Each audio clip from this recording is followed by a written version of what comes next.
fix is one wrong pitch. A slow and lonely walk for Valverde. One missed catch. And it's going to roll to the wall. One unfortunate moment to lead to catastrophe. His ankle fracture. He's out. The Tigers and Yankees are in unfamiliar territory. They can no longer take for granted their most reliable assets. We had a rough outing. We're going to have a discussion. Now both teams dive deep into their rosters, lean on each other in an increasingly tough postseason ahead. The Tigers are going to take the lead. Because if this October has indicated anything, it's that nothing is ever a sure thing. The most incredible thing I've ever seen. Tigers, Yankees, Game 2 of the ALCS, next. Well, it was just after 1 o'clock this morning that the Tigers took Game 1, a 12-inning pressure cooker here in the Bronx. And now a scant 15 hours later, the two sides are ready to go again.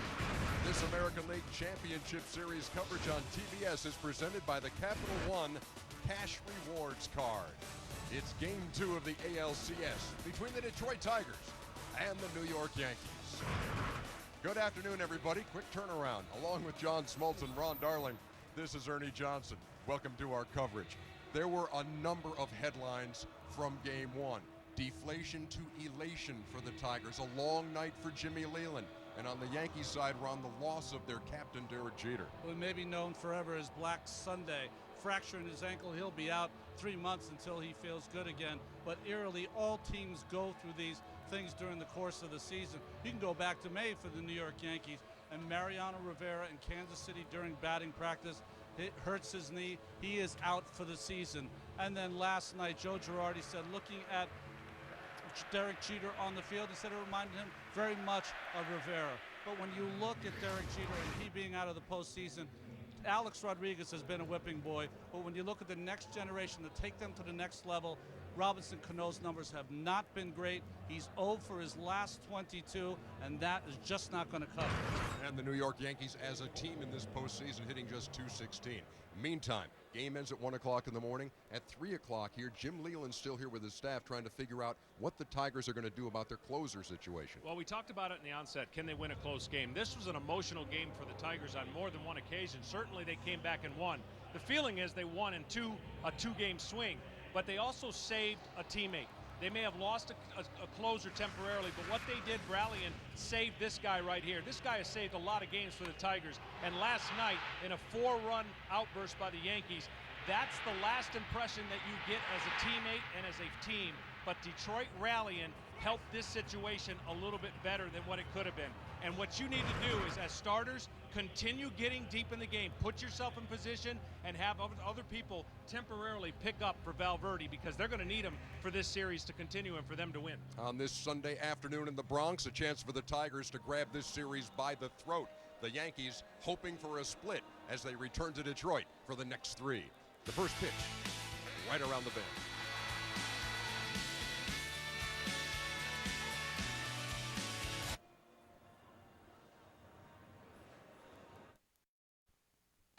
The American League Championship Series coverage on TBS is presented by the Capital One Cash Reward Card with a 50% annual bonus. What's in your wallet? And brought to you in part by Chevrolet, proud to support youth baseball in cities and towns across the country. By Miller 64, returning to fitness with beer as my witness.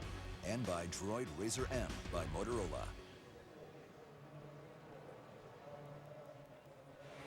Couldn't ask for a better day here in New York for Game 2 of the American League Championship Series as we check in with Craig Sager. Well, this is the 4th consecutive year that Joe Girardi has managed the Yankees into the postseason.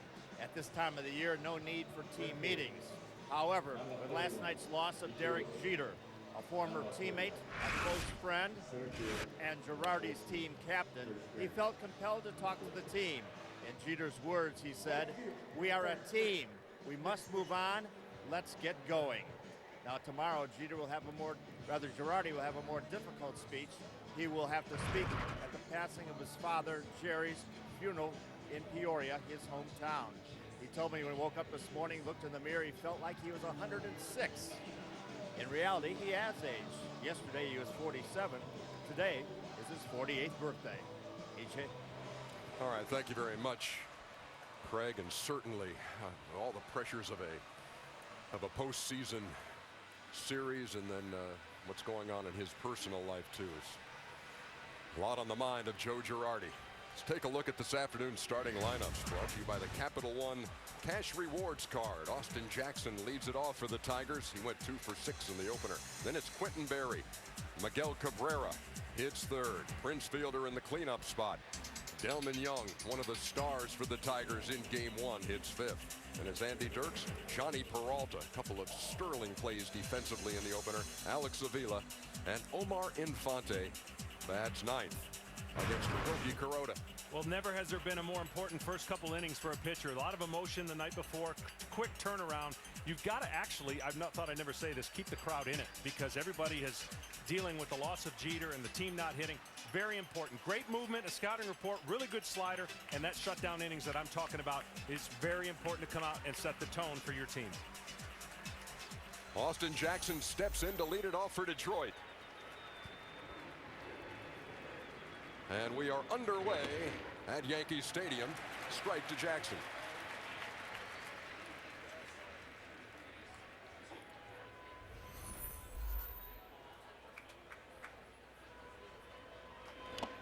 And quickly Kuroda jumps out. No balls and 2 strikes. He works fairly quickly, but he's got that hesitation. Kind of the trademark hesitation for Kuroda on the mound. Well, he's working on 3 days rest. Everybody tries to make a big deal about that. I look for him to be sharp. He's been sharp the last couple of starts. Misses there. Well, both of you tell me about short rest. Basically, it's mental. It's just really mental, because at this point, physically, you're able to do whatever they ask you to do. I always think that because the weather has changed and gotten cooler, that 3 days rest really is, it can be used as an excuse more than anything else. You feel ready to go. Maybe you won't be a 130 pitch pitcher, but certainly can be effective for 110. Smoltzy, how are you working on 15 hours rest? Not bad. I mean, I don't even know that I slept. Jackson, a strikeout victim to start game 2. Well, behind Kuroda, Yankee defense, of course, going to be a little different today. We got Suzuki in left field, the 10 Gold Gloves, Granderson, Switcher in the outfield. But in the infield, really the change, other than the Gold Glovers, is Jason Nix, a gamer who plays shortstop, and Russell Martin, who Joe Girardi described as one tough dude today to us before the game, catching almost every inning of every game. Here's Quentin Berry. Berry went 0 for 2 in the opener. I actually think it's a good thing, considering everything that's happened to the Yankees, that it was a quick turnaround. You get back out there to go play baseball, less time to think, less time to ponder some of the scenarios that could have been, woulda, shoulda, and you get out there and you can erase it with a good performance today.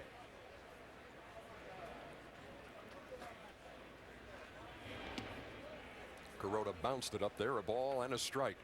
I tell you what, that for the Detroit Tigers to go from up 4-0 to have the bottom fall out in the 9th and then to rally in the 12th, what a huge lift. And I mean, you talk about winning a game on the road, winning that kind of game on the road, John. No doubt. And Drew Smyly doing what he did in his first postseason appearance. Jim Leland said, if you would have told me Drew Smyly is going to pitch a 12th inning and get the win at Yankee Stadium in a postseason game, never would have believed it. But he also said, once the Yankees tied the game, he said he was going to manage like he always manages. His team was going to play hard like they always play hard. But he thought there was no chance they were going to win that game. And I thought he did a great job addressing it before we could even ask. You know, we meet with the managers every day, and he addressed the closer situation. Most people gut check reaction is, don't let him pitch anymore, don't do this, don't do that. It's not that easy. And closers get too much credit and too much blame. They're going to need this guy if they move on. You can't just put anybody in that role. And so he's going to give him the day off today in a sense of closing and work, adjust after that. 2 balls and 2 strikes to Berry. In the air to center field. Granderson shielding his eyes from the late afternoon sun and makes the play for the second out. And let me just add, the last 3 years, the best save percentage in baseball, Valverde 93.2%, and Soriano second with almost 90%. And the way Jimmy Leland put it, as he talked to us about the situation, but also really was saying, look, here's what I would like the Tiger fans to, as he put it, not be too short-memoried on where they've been with Valverde. And that's easy to say. It's just hard to understand. I mean, because what have you done for me lately? And everyone knows that. And that's why I think that win last night saved a teammate. Yeah. Because everything would have been on him. And that was a perfect scenario for Jim to get him in the game after blowing game 4 to get his feet back into it and see if he could adjust. They continue to pound Cabrera inside. Jim Leland said he doesn't know if they'll continue that at Tiger Stadium, but they're trying to keep him away from the short porch in right field by pounding him inside. Because Cabrera, the Triple Crown winner in the American League, hits to all fields. And he strikes out on 3 pitches to end the first.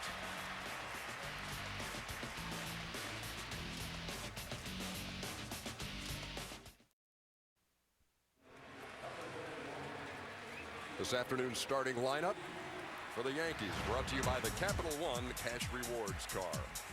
With Derek Jeter out, Ichiro moves into the leadoff spot, and it's Cano, Teixeira, Ibanez, who homered again last night. Russell Martin hits 5th. A-Rod at 3rd, Curtis Granderson in center.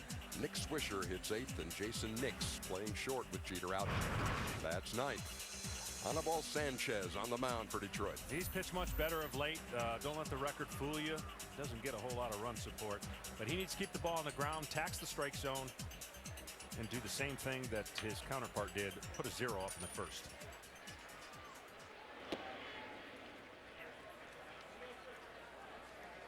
Get to the 8th. I think that's important for a starter today, especially given the circumstances. And please get him some runs. He hasn't had much, and keep the ball on the ground, as we mentioned. Ichiro to 3rd, Cabrera, and that is a foul ball. Home plate umpire has the call until it gets to the bag, right, Don? Ron? Yes, and what's Don interesting, well, it doesn't matter. we use any name here. You know, what funny here is that Cabrera, he's such a big-bodied guy that he kind of blocks the line there as he makes that play. Took that real sharp turn out of bounds when the spin caught the grass. How do you raise your postseason batting average from the low 2s to over 3? Ichiro did it in game 1, going 4 for 6, including a 2-run homer in the 9th as the Yankees rallied from 4-0 down. Just reaches out, pokes it to short. Peralta gets him by a step, 1 down. Behind Sanchez in the outfield. Little changes here. Barry's going to play left field. The big field here. Jackson and Dirks moves from left to right. The infield, Cabrera, Infante, fielder. Peralta at shortstop was outstanding last night. And Alex Avila behind the plate. Gerald Laird had the responsibilities in last night's game. Tigers had a lot of stars in that game last night, from Delman Young with his big RBIs, the defensive plays by Peralta. And they won it in 12, 6-4. Now here's Robinson Cano. You talked about him in our pregame segment, hitting .071, 2 for 28 in this postseason. 0 for 6 last night with a strikeout.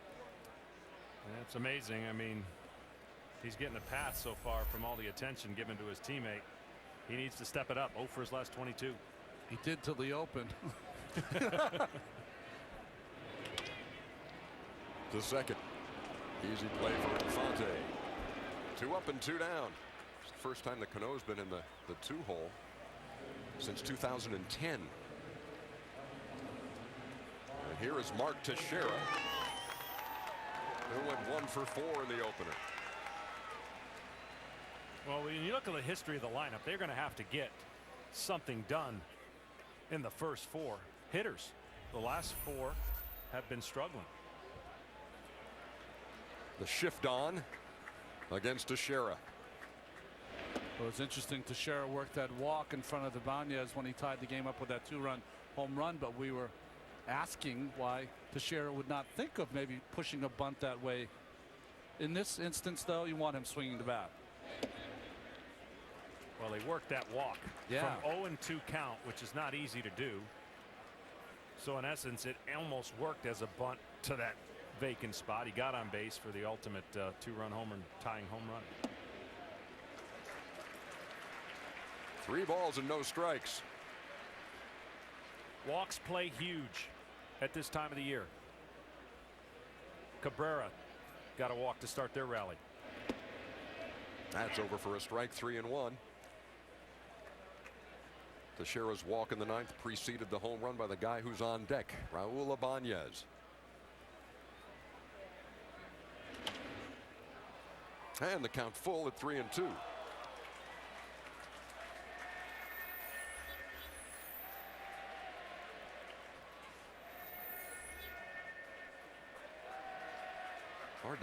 Hard to imagine a guy being not only coming to the plate in all those pressurized situations, but delivering in all of them the way that Ibanez has in the past week. That ball is a bullet down the line, fair ball. It'll rattle around in the corner, and Teixeira is into second with a 2-out double.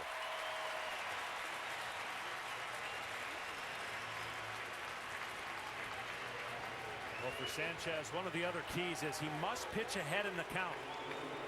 Behind in the count, the averages are really not in his favor, and this is a situation where 3-1, you can look for a shot right down the middle, and Teixeira did not miss it.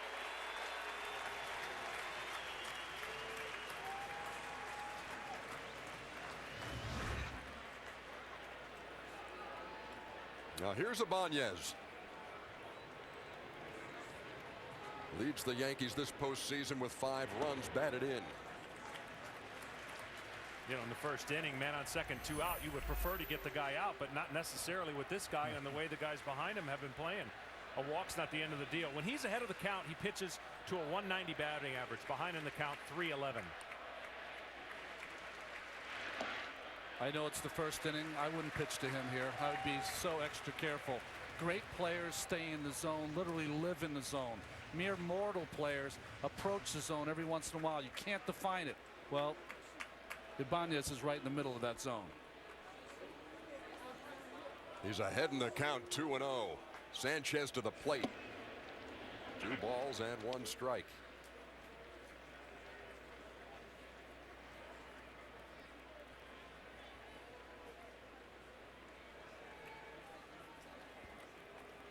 Sanchez, a guy who's had a no-hitter in his career and has flirted with another one. Ibanez tried to check his swing, and Gary Cedarstrom down at third said he did check it. Here was that moment in the 9th with the score 4-2 and off of Valverde. Tied it at 4, but the Tigers persevered, rallied in the 12th, and took game 1.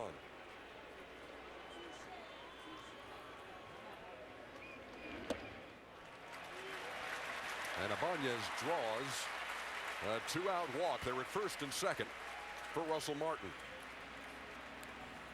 Interesting with the changing of the lineup. It's maybe Russell Martin who's got to have a big day.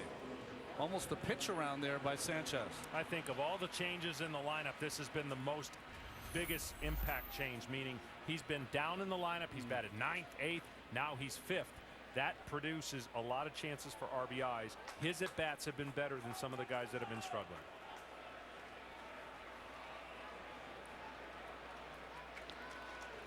Runners lead from first and second. Pitch to Martin. 0-1. Boy, it's almost the same scenario you see over and over and over. Who's ever in an RBI situation for the Yankees, especially early in the game, they are swinging at just about everything. 3 for 23 with 2 outs and runners in scoring positions for the Yankees in this postseason. Here comes the 0-1. What a play by Sanchez behind the back. Great play. You should have seen it. We're going to the second.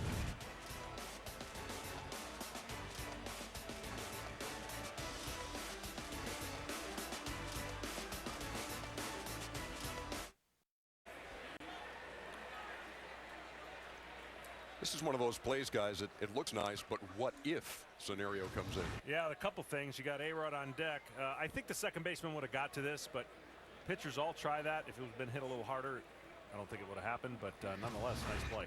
Or if it deflects off the glove. Prince Fielder takes a strike as he leads off the second inning. He was 2 out of 6 in the opener and knocked in a run.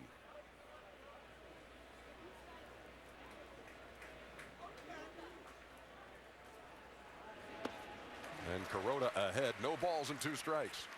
Polar opposites what they're going to do for these guys. For Prince, they want to pitch him away, throw splits like that. For Cabrera, they're going to try to jam him in, see if he keeps swinging at balls in off the plate. But you don't want to get this guy in an RBI situation. He becomes that much tougher. Prince has showed a propensity in this postseason of taking the ball to left field much more.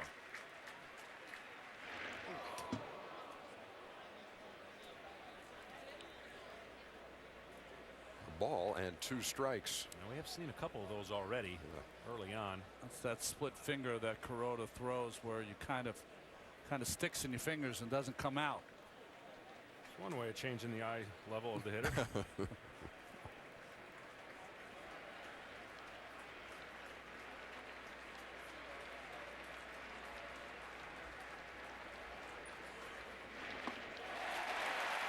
Third strikeout for Hiroki Kuroda. Play TBS Social Dugout presented by Samsung Galaxy S3. Predict plays before they happen, score points, compete against your friends, and earn rewards. Download the app by visiting tbs.com/social dugout. Guys, we did a game that Kuroda started against Tampa Bay in which the first 6 outs he recorded were strikeouts, and 7 of the first 9 he faced. He has struck out 3 of the first 4 here in game 2. Yeah, we did that on a day game, and he loves pitching during the day. I mean, 1.9, where's my notes? 9 ERA on the day games, and he's 5-2. Some guys, I mean, the splits day and night can be pretty drastic. And he's pitched good all year, but he certainly likes pitching at home and on the day. Well, Delman Young was already in the record books, had a share of the lead for postseason home runs in franchise history, and grabbed it outright last night with a bullet into the seats and left.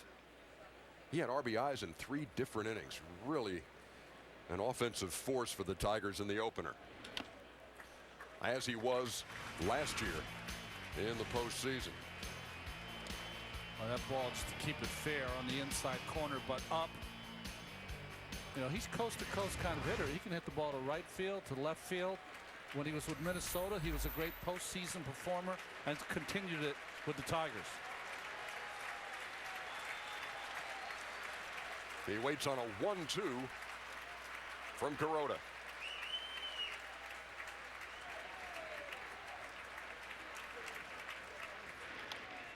You know, why do I think Delman Young is so good in the postseason? With all these scouting reports and hitting in the cage and everyone talking ad nauseum about a pitcher's strengths and weaknesses, he is an old-fashioned see it and hit it kind of guy. He makes it very, very simple.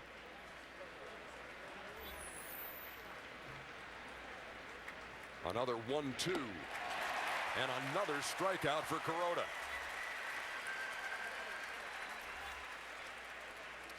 Okay, Kuroda has, I don't know if we call it traditional slider, looks like a little frisbee, just takes a late movement. You saw the tight spin right there, and the hitter sees that fastball normally coming into him, and then that little movement away from him, tough to hit. See him trying to adjust his eyes, going, woof. Thing broke late. Here's Andy Dirks. Now in the 12th inning last night, after the Tigers had gotten the lead, it was Dirks. Hit a ball off the hand of David Phelps, scored another run to provide that 2-run cushion going to the bottom half.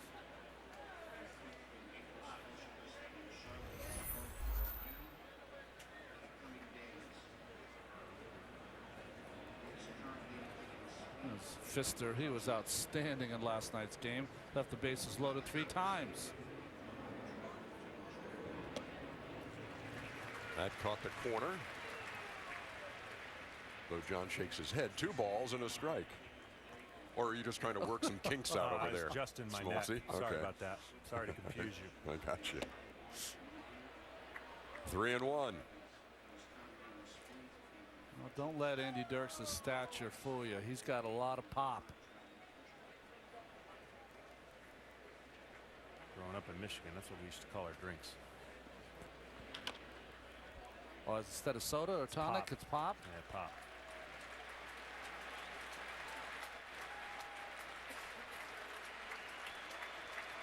I think fans at home, you never know what you're going to get. Start, getting a real appreciation for where you've been, where you're going, yeah, your roots, knowledge, just in the course of a baseball game. You got a book full of useless knowledge. And you draw from it very well. Yeah. 3 balls and 2 strikes. He struck out the side, and that's 5 out of 6.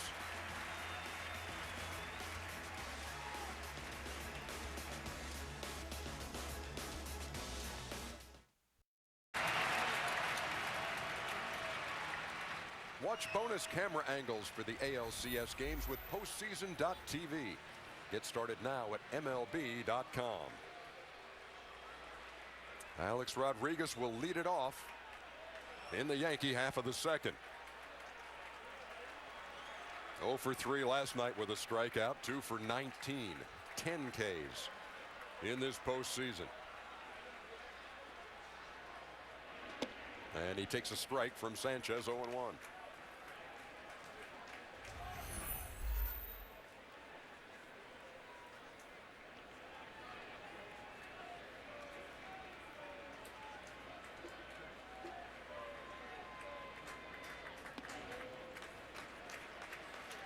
Talked about setting a tone for the Yankees in Kuroda. He certainly has done that. 5 strikeouts in the first 2 innings.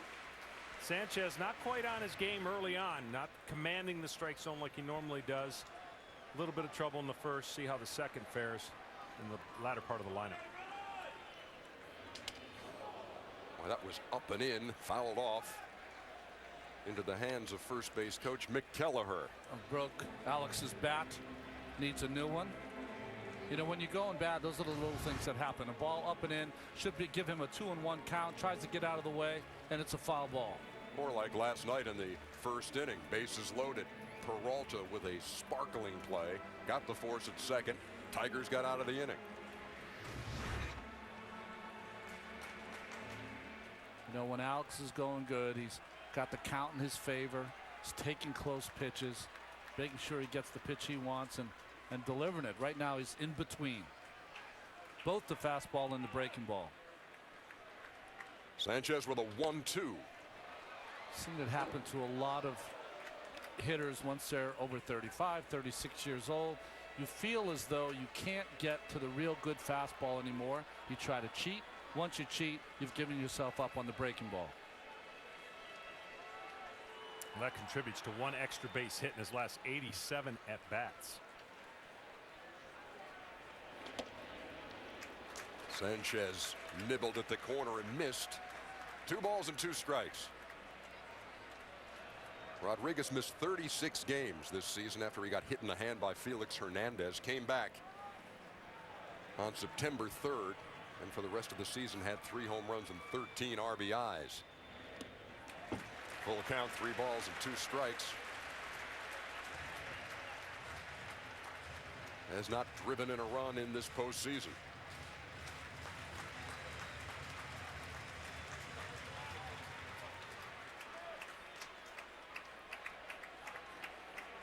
You can tell by this crowd too, they're quick to encourage when a game starts, but quick to go the other way as well.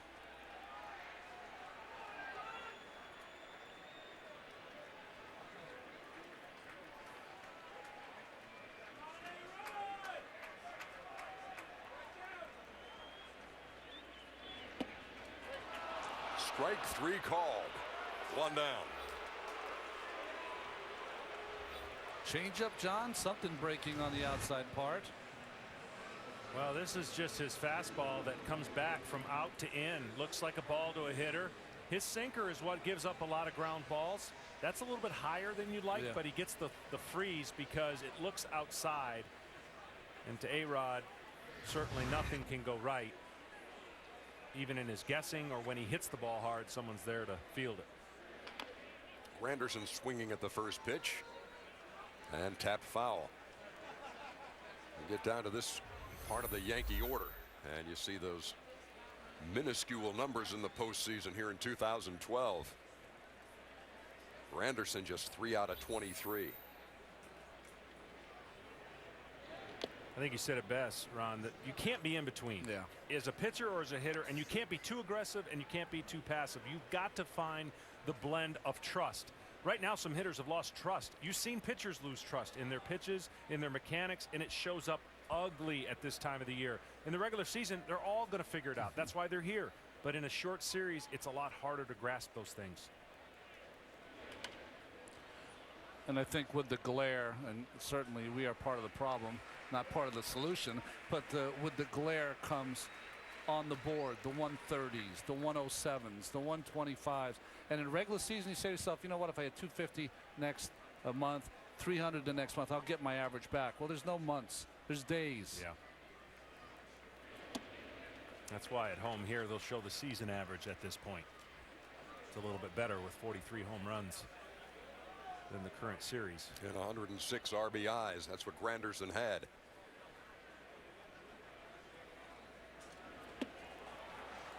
Back-to-back strikeouts here in the second for Sanchez.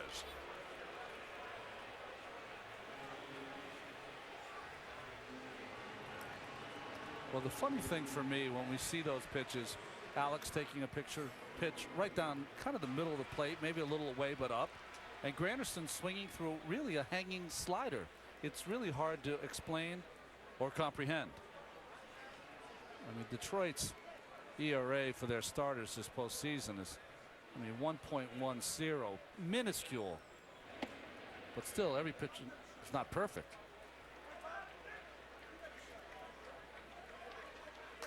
Guy waiting to pitch right there has got some stuff for you too, by the way. Some 97 cheese with a slider and a changeup. Max Scherzer, yep. Lined and off the glove. Infante cannot recover to make the play.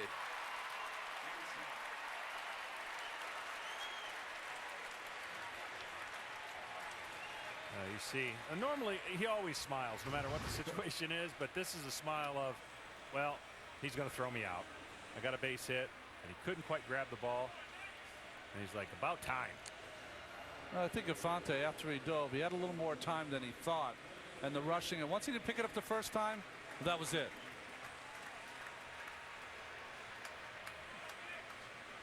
So you thought it was a line drive and then picked it up, and then picked it up a little more. So that wouldn't be beating out a hit. Lucky to get a hit. Here's Jason Nix playing shortstop today with Jeter out. 1 ball and no strikes. We saw him the other night, John, square up a few. Picked up a couple of hits. And was also robbed by Nate McLouth on a fly ball against the wall and left. Resulted in a double play. That's in the air to left. Berry came in and now goes back. He's at the track and makes the play. Nix gave it a ride, but Berry tracked it down. We go to the third.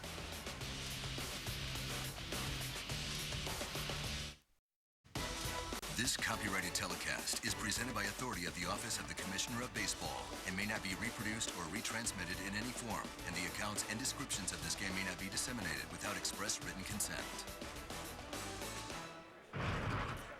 Johnny Peralta had a great opener to this series, 3 out of 5, great defense, and he leads it off here in the third for the Tigers. We are scoreless in Game 2 of the American League Championship Series, and Kuroda misses.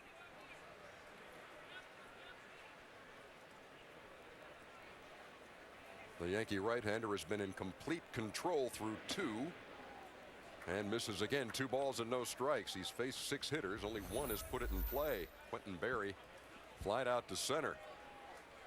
Kuroda with 5 Ks here early.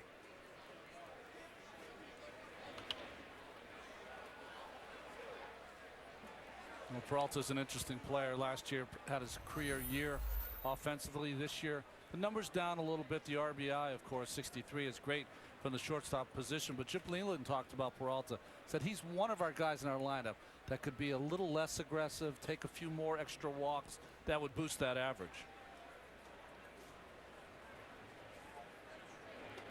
Imagine being in a game where you win the game and then you stick around in the wee hours of the morning trying to figure out how you work things from this point on. A lot of pressure on Jim Leyland and every manager this time of the year.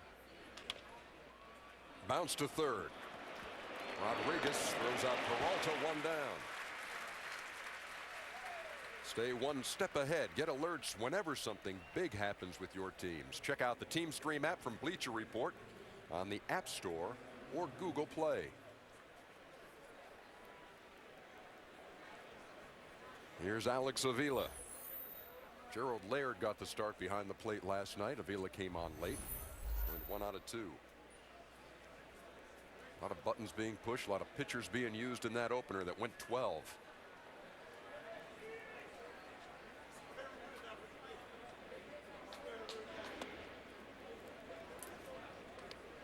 Detroit's roster set up a little bit different from their pitchers. They got a couple starters in the pen. They still had Porcello last night. Of course, they had Albuquerque still. They could have pitched that game a little bit longer, I think, than the Yankees could. The Yankees are in a long stretch here of tiresome games. They have played extra inning games, a couple of 12-inning games, a 13 this week. Opened up that Baltimore series playing Sunday and Monday on the road. Tuesday was a travel day in which their train didn't make it to the destination.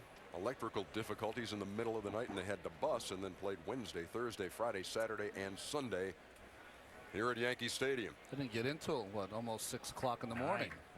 9 o'clock. All of that has led for their travel to be late tomorrow, canceling workouts and anything that happens in Detroit. Give the guys an extra breather. And of course, Joe having to deal with the funeral, his father.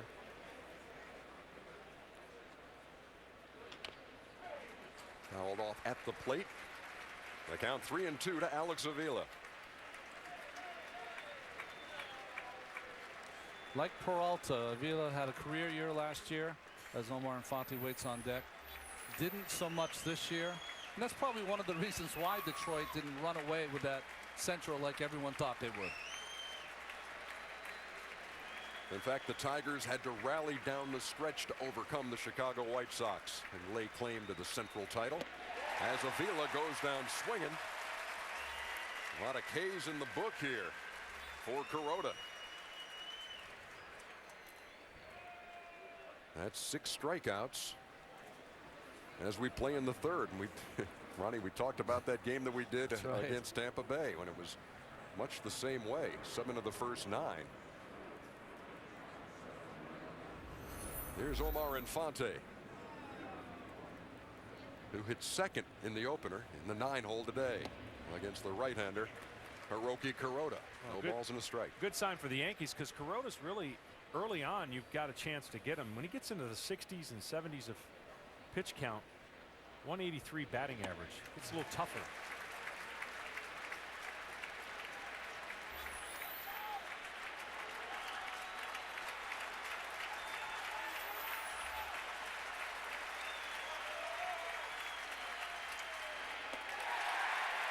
Seven strikeouts in 3 innings.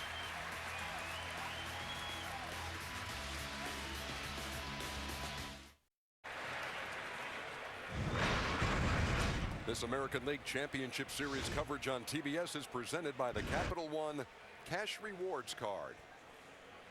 Bottom half of the 3rd inning, game 2 between the Tigers and the Yankees, and we are scoreless.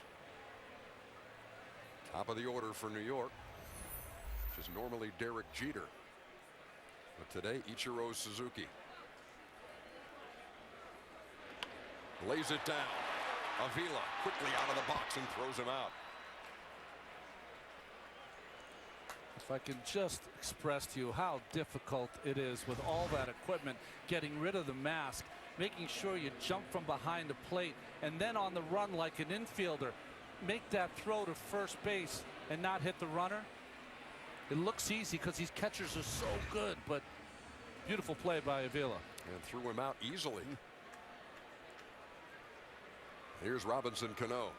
A footnote on the Jeter story. I know we've talked about it and you saw it last night, but he will not accompany the team to Detroit. MRI today confirmed the diagnosis of a fractured left ankle, and he will see a specialist in Charlotte, North Carolina. Well, for Ichiro right there, he was trying to drag that ball a little bit further past the mound, and he would have been safe. Ball died off the end of his bat. Yeah, the play right there is to get it past the pitcher. That's what you're trying to do, and what Ichiro was trying to do.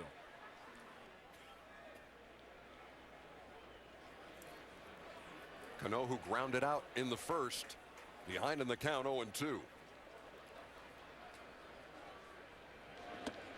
Sanchez ran it inside. Ball and 2 strikes. In between pitches, sunflower seeds fill the mouth of Robinson Cano from the back pocket.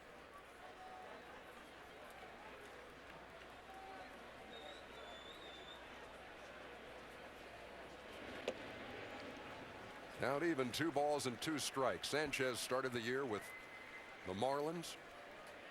Started 19 times and went 5-7 with the Tigers, 4-6 in 12 starts. ERA 3.74. Back in 2006, he did pitch a no-hitter against Arizona. That ball's hit to short. Peralta throws him out. 2 up and 2 down. Well, the reason I said in the open needs some runs. 13 times they've scored 2 or less for him. 13 times 5 or less. That's 26 games, and that average usually doesn't equate to a lot of wins unless you've been outstanding. So he's had the rough side of some runs. Record shows it, but he's been pitching big games down the stretch for Detroit. Early on, it was a little rough. I can feel the pain in your voice as both of you guys when that run support comes up for conversation. Well, it's one of those things that you know, when you look at a pitcher's record at the end of the year, it tells very little about the story. Teixeira to first. And fielder to Sanchez for the 3rd out. We head to the 4th.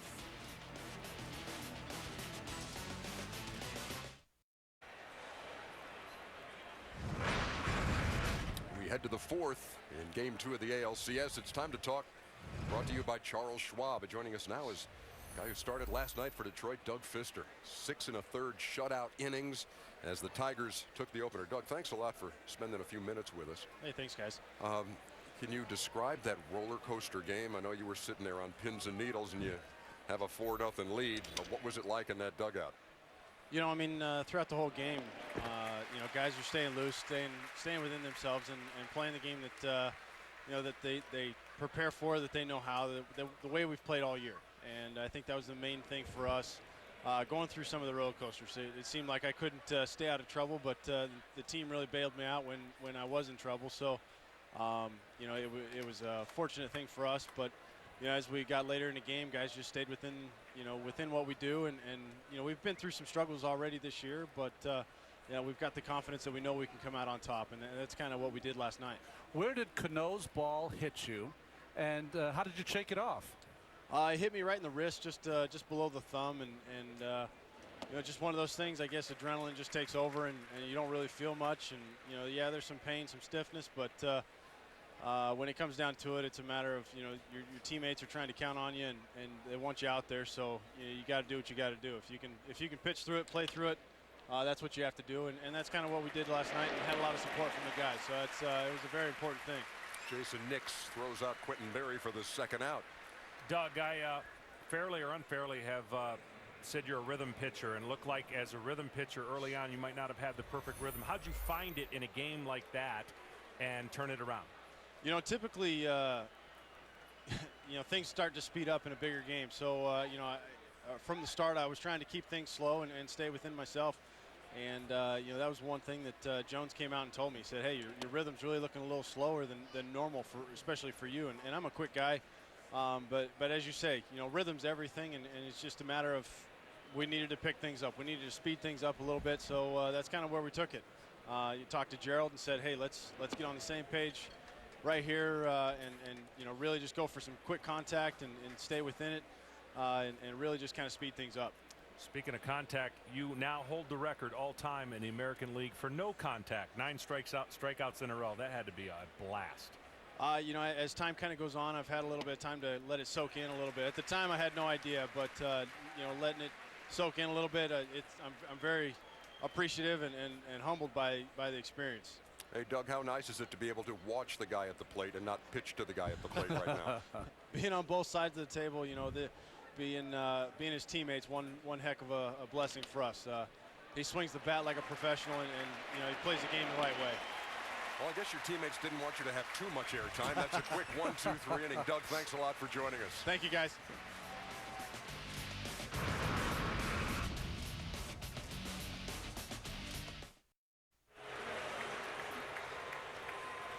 It is so easy to watch The Big Bang Theory on TBS. They air it like 50 times a week. Don't miss The Big Bang Theory when it returns after MLB postseason, Tuesday, Wednesday, and Thursday nights on TBS. Very funny. Scoreless game, bottom half of the 4th inning. Game 2 of the American League Championship Series. And here's Raul Ibanez, who takes a strike from Anibal Sanchez. One of the things no one's been able to do is make him uncomfortable in there. Everything out over the plate that he's hit, really almost putting it on a tee, and he has not missed it.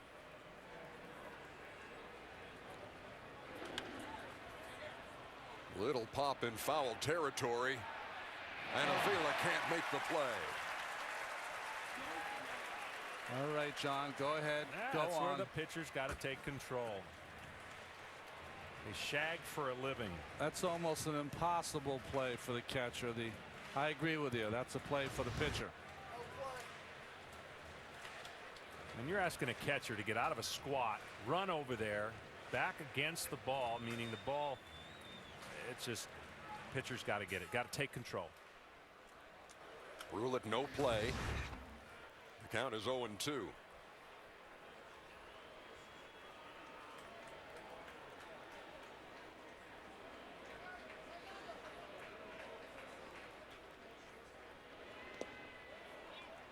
Ibanez checks his swing. 1-2. Sanchez's curveball is more like a hard slider that goes down. It's not your traditional big looping one. It's got a tighter slider and, of course, a changeup and a swing back, as they call it, fastball or sinker.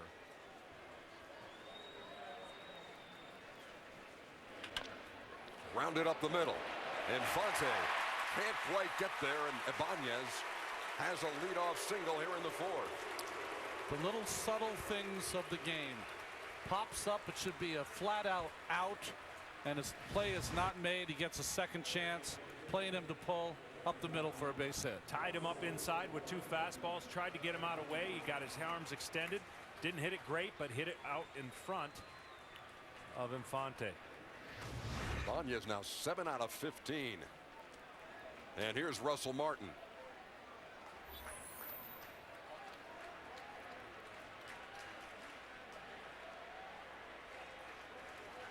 Seems like the early storyline is the Detroit pitchers have been in the stretch quite a bit in the first 2 games. The Yankees, for the most part, haven't. Kuroda hasn't been out of the stretch yet. That's the key in these games, to create pressure for the guys that are on deck, guys that are at the plate. Yankees had base runners in the 1st. Another base runner in the 2nd. Couldn't move them around. Here in the 4th, a leadoff single by Ibanez.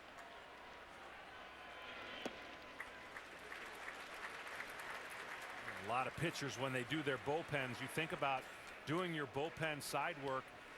If you don't throw a good percentage of them out of the stretch, you're doing yourself a disservice, because a lot of big pitches you're going to make in games are going to be out of the stretch. Yeah, you want your rhythm in the windup, and that should be the easiest thing you do, but the stretch is where most of the work gets done. There goes Ibanez. The throw by Avila. He got him.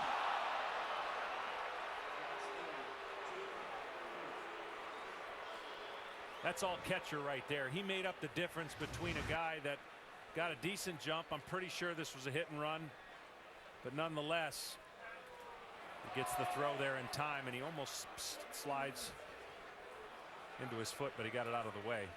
Well, pretty high slide. Rick slapped on the quad there by Infante. You know, desperate times call for desperate measures. You would never see in the regular season Martin with a hit and run with Ibanez on first base, but not scoring any runs, trying to change it up. Martin now with a 1-2 count as Sanchez comes to the plate. Down in the dirt, count even.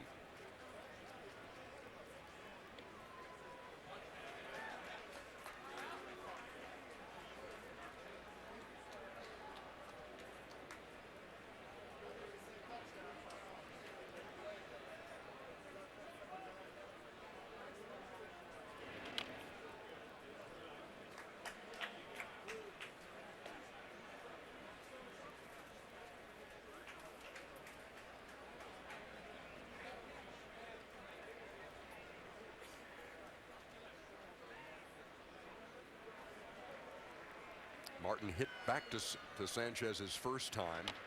Sanchez made a behind the back stop. This one to Cabrera, who throws to Fielder for the second out. You know, one of the things that's overlooked in this Triple Crown year is that there have been a lot of players in the recent memory who have been asked to change positions and have said, you know what, I'm not changing positions. But Cabrera is a superstar at first base. They're able to sign Prince Fielder. He said he would be happy to go to third base, and he's made one error in his last 37 games. Now, does he have tons of range? Does he have tons of speed? Maybe not, but anything he gets to, he's sure-handed. You remember back in spring training when he took that ball in the eye and was bloodied. Probably wasn't too happy with his decision then. Rodriguez swinging at the first pitch. Fouled out of play. The fields traditionally in spring training are not great. You're going to get some bad hops, and almost really fortunate that he had his sunglasses on. It caught his sunglass. The sunglasses went down into his cheek and cut him, but he might have lost an eye if he hadn't had it on. A-Rod waiting on an 0-1. And quickly Sanchez ahead, no balls and 2 strikes. Rodriguez called out on strikes in the second, which was his 11th strikeout in 20 postseason at bats. You know that drill where the golfers put the towel under their arm? It's almost like A-Rod's hitting with his arms tied together. There's no free flow. Had a notion, held up. 1-2. Over the course of time, working on your swing so much as this ball upstairs, able to hold back. Sometimes you can get where you become too mechanical. And at times you can see that in Alex's swing. Well, if you're guessing and you lose perception of the strike zone, that's a bad combination for hitting. Just like if you lose your release point for a pitcher. Foul tip into the mitt of Avila. And another strikeout for Rodriguez.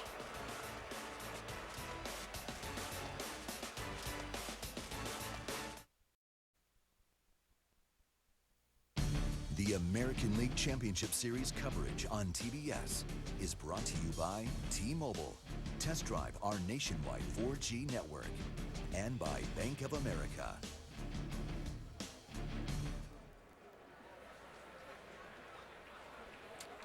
We welcome you back to Yankee Stadium as we move to the 5th and Prince Fielder takes outside from Hiroki Kuroda. Kuroda has kept his fastball down. Great movement on it. Good slider. Good split. Keeping these hitters off balance. He's not really made a mistake over the zone yet. That thing is 2 miles high. A-Rod puts it away, 1 down. It is time to talk, brought to you by Charles Schwab. Moments ago we spoke with Yankees manager Joe Girardi. Joe, it's very strange to look out on that field and not see number 2. When did you know last night how bad it was for Derek Jeter? When he didn't get up, when I saw him roll on the ground. Usually he'll get right up, and when I saw him roll, I knew there was an issue there. And you know, we're going to be without him the rest of the way through, but we got to find a way to get it done.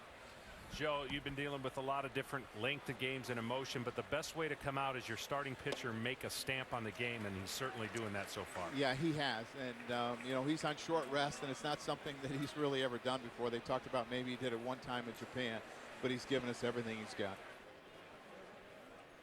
He faces Delman Young, who takes outside 1-1.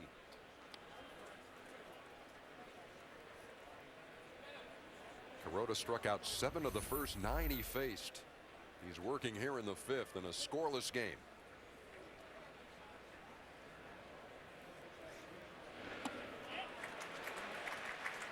Young could not hold up. 1-2.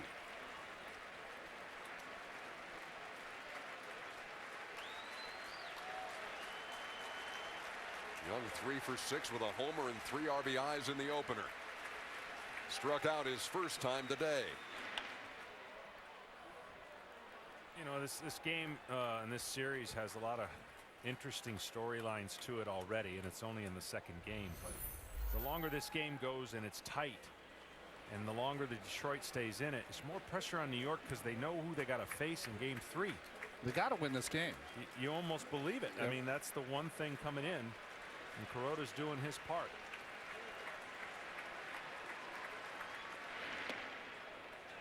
New spin on the WWJD.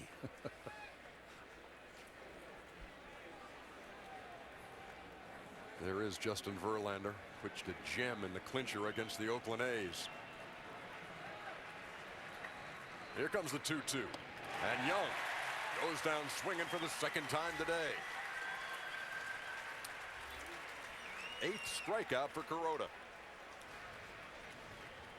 Well, when you're looking at this pitcher and you're trying to figure out why this is hard to hit, you just look no more than the movement you're seeing. Fastball movements, slider movements, split, nothing straight.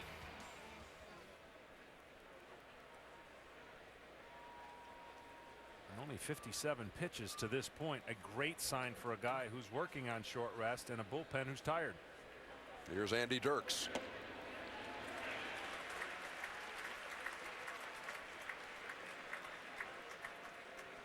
.38 strikes, 20 balls out of those 58 pitches by Kuroda. And that ball up the middle. Cano with the backhand, the throw to Teixeira, and he got him.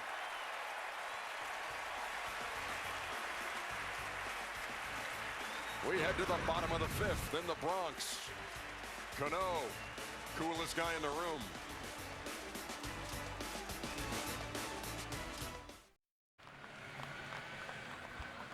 Get to the game with Chevrolet, the official vehicle of Major League Baseball.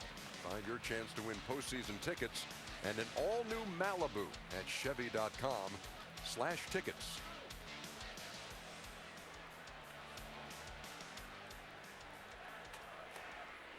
Curtis Granderson leads it off in the bottom half of the 5th.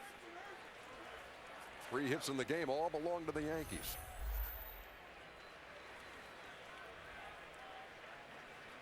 Granderson struck out his first time, and he's quickly behind 0-2.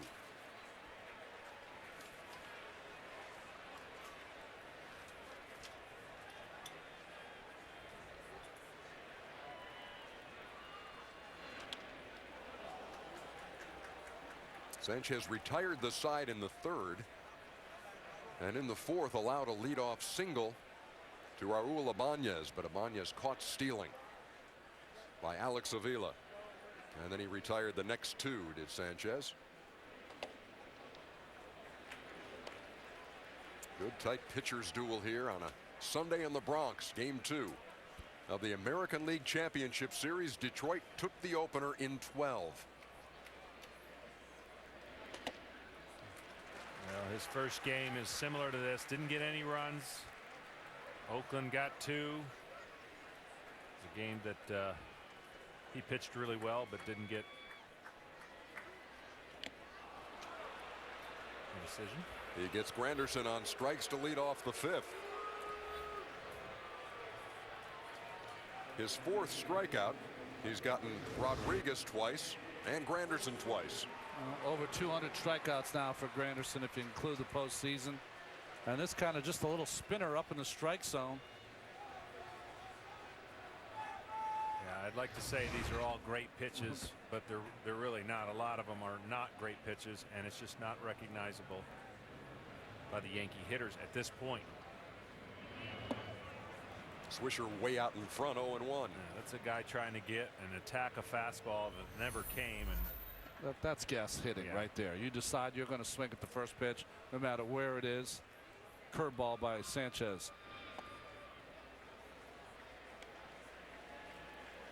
Sanchez made his major league debut in New York, the old Yankee Stadium, in 2006. Started the second game of a doubleheader and won it. Lost a shutout in September for the Tigers. Has a no-hitter to his credit in the Marlins uniform. Also took a no-hitter into the 9th against the Rockies in that same season. He had the no-no, and Dexter Fowler broke it up. One of the rare righties where he gets lefties out easier than he does right-handers, and it says to the way he's pitching his fastball and the way that he throws his complement of pitches. But typically right-handers should have a better effect against right-handers than they would against left-handers. That's Jason Nix waiting on deck.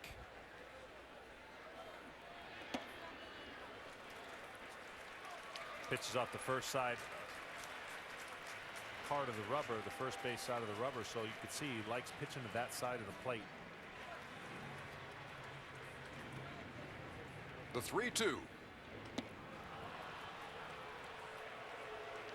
And that is 5 strikeouts for Anibal Sanchez.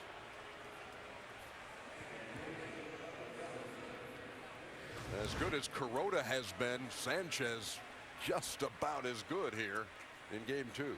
Baltimore did the same thing that Detroit is doing in these first 2 games, is that they are not in hitters counts giving in with a fastball. They are making sure that their accessory pitches, their secondary pitches, are being used in fastball counts. Here's Nix, who cuts through that.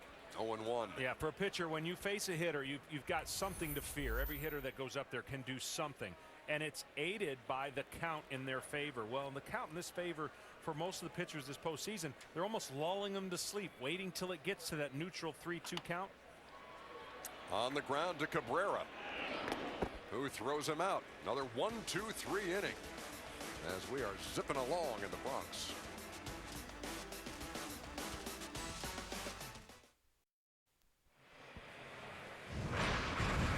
Here's a look at today's pitcher comparison, brought to you by Liberty Mutual Insurance. Huge starts here in game 2 by Sanchez and Kuroda. Well, it's just been, you shake your head. I mean, these guys are delivering. Look, they're doing what they need to do to give their teams a chance to win. They just need a little help. Johnny Peralta leads it off in the 6th. The Tigers have hit 1 ball out of the infield today. That came from Quentin Berry, who flied out to center in the 1st. 8 strikeouts for Kuroda.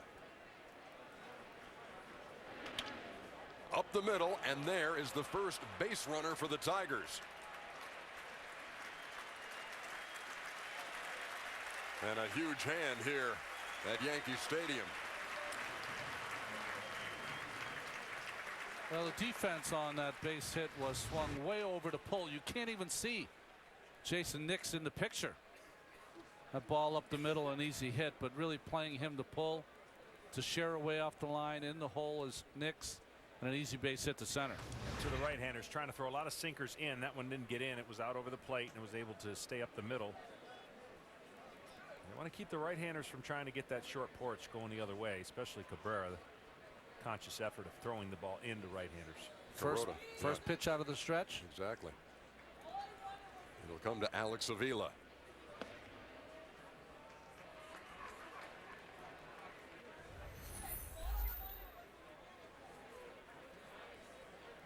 Avila struck out in the 3rd. Here in the top half of the 6th, the first base runner of the game for Detroit. And it's Johnny Peralta.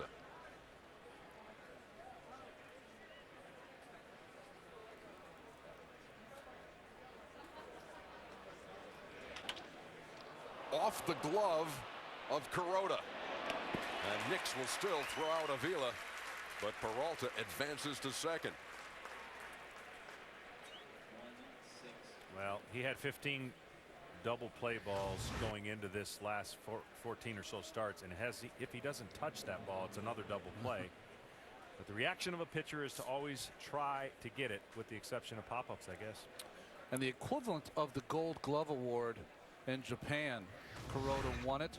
So he's always been a very good fielding pitcher, but that one glancing off the outside of his glove. First time today the Tigers have a runner in scoring position, 1 out for Omar Infante.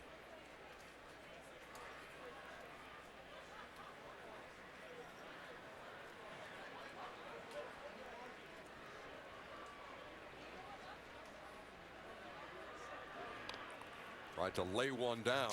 Rodriguez was well back at third. I don't like that play. Infante's 4 for 11 off Kuroda. What you're really doing and saying of laying a bunt down is that you're just passing the baton. Let someone else do it. He should try to do it here in this situation with 1 out. Try to drive the runner in.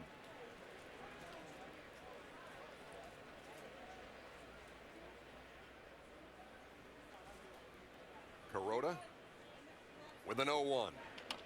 And that's tapped to Rodriguez at third. 2 down as Peralta stays at second. Who will become a legend this October?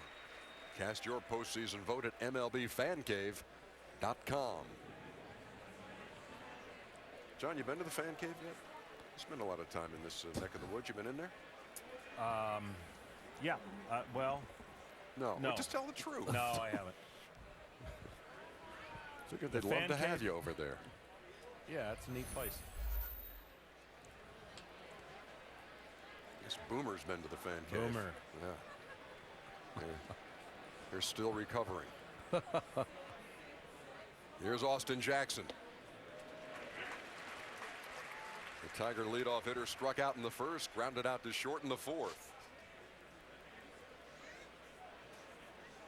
He's had 7 hits in the postseason, 3 doubles and a triple. Led the American League in triples and had one here last night.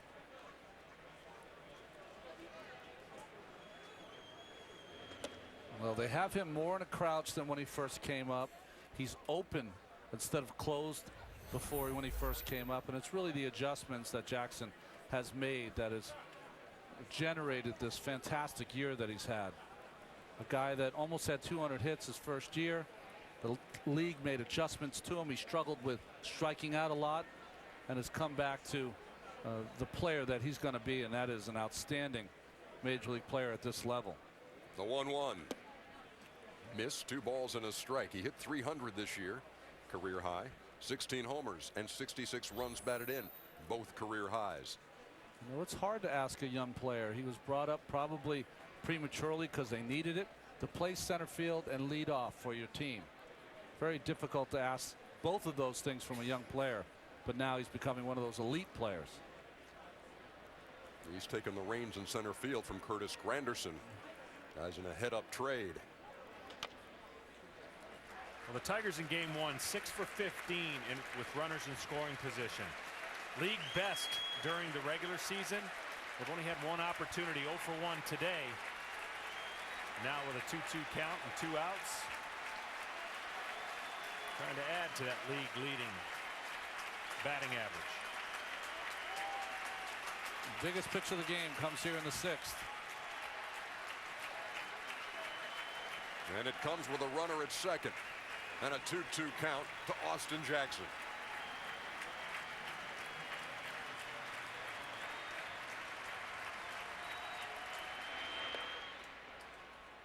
And we are due a payoff pitch to the Tigers center fielder.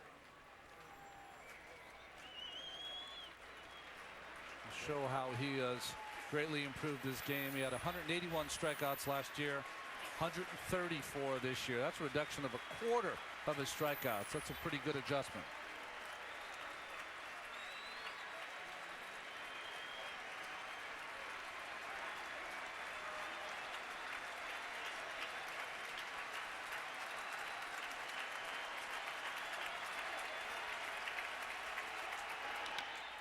Grounded to short. Nix charges and throws him out by a step.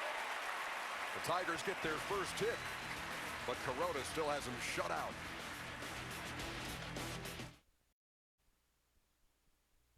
The TBS Social Dugout app presented by the Samsung Galaxy S3. Download the app now and predict the answer to this half-inning's new question. How fast will the game's next pitch be? The TBS Social Dugout app. Join in and play along. No score through 5.5 in Game 2 of the American League Championship Series, and the Yankees have the top of the order in the bottom half of the 6th. Ichiro, who's 0 for 2.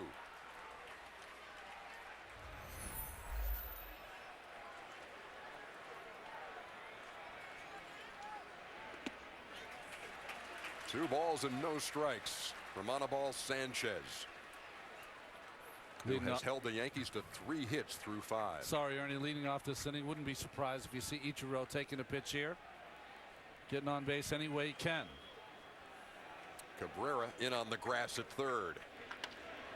And Ichiro turns on that, pulls it foul.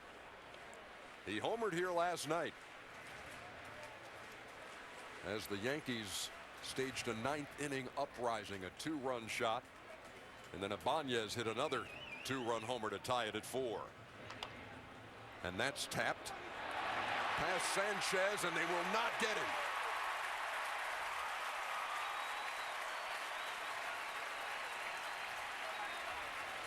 That's what Ichiro was trying to do in his last at-bat when he tried to bunt it. This time it's just a ball off the end of the bat, and he makes the pitcher try to feel it. Sanchez gets off the mound great, but it had a lot of spin on the ball, bounces off his leg and glove, and by the time Infante recovers, no chance with Ichiro. Well, that's the problem with spring training. It's hard to duplicate that at real time. You know, you have the fungo hitting a lot of different choppers, and you work on that play about 1,000 times. But with a guy that fast at real speed, it makes it difficult to see that ball not moving as slow as it is. Sanchez charged with an error. And here's Cano.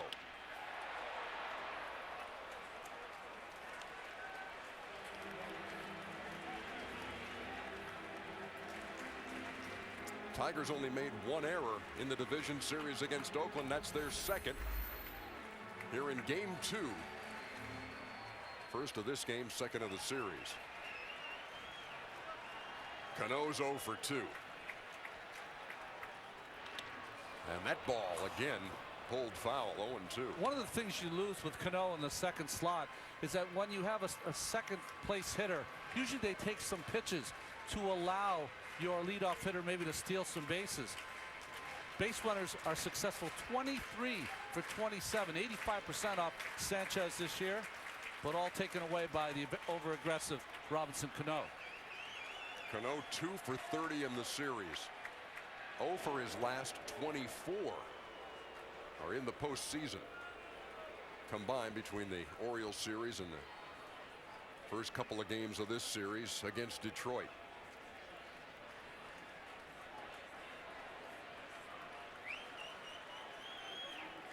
Ichiro has his lead at first.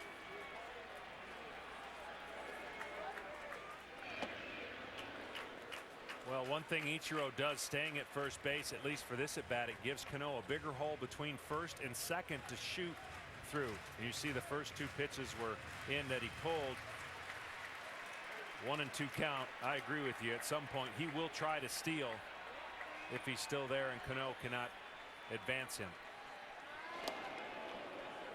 He stole 14 bags with the Yankees, 29 combined between New York and Seattle this year.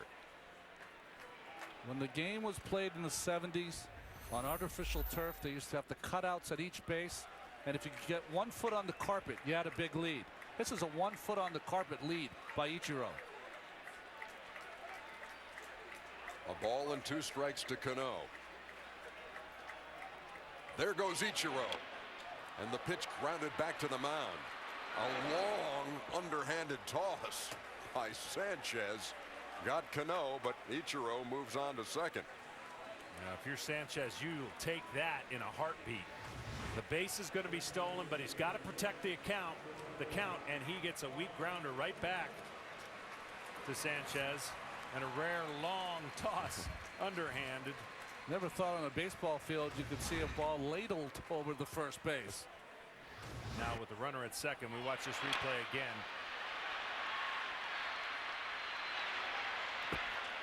at second. He has got a huge lead and will love to try to get to third base as well.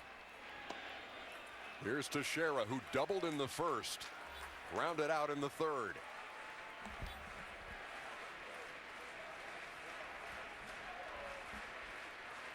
Very few runners in scoring position in this game. Second time today for the Yankees. It's Ichiro who's at second with one out.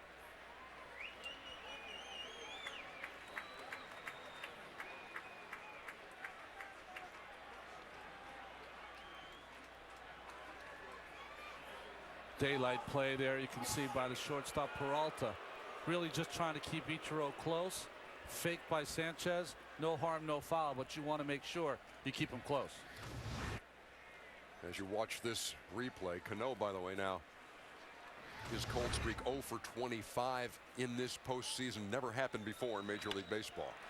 The other way, Peralta on the backhand throws him out. Ichiro advances to third. I'll tell you something, that wasn't an easy play for Peralta.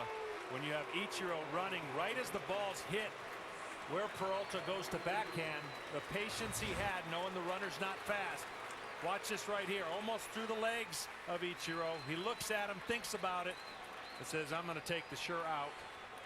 If that would have been with no outs, he might have taken a chance to go and get the out at third, but with one out, and now they're going to take the bat out of Ibanez's hands. The guy who has provided such memorable moments in this postseason won't get a chance here in the sixth. 3 home runs, all in the 9th inning or later in this postseason. I think you're right, John. If it had been no outs, I think Peralta might have taken a chance. He's shown how good of a defensive player he is, but a lot of things went right on that play for Detroit and for the Yankees. Watch the ball, like you said, he shields it. Now, why did Ichiro go? Because he knew Peralta was holding him close, so anything to his right he could still go. The other thing that Ichiro does, watch him, he bows as he goes to third, takes that angle away from Peralta to throw to third base, so he has to take the out at first. So Ichiro at third. Ibanez, after the intentional walk, is at first. And with 2 down, here's Russell Martin, trying to break the scoreless tie here in the bottom half of the 6th.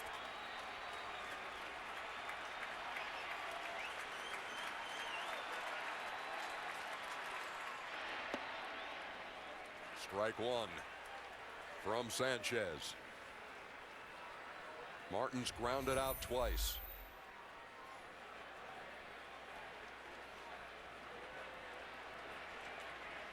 Sanchez has struck out 5, walked 2, one of those intentionally. It's the guy at first, Ibanez. The 0-1. No balls and 2 strikes.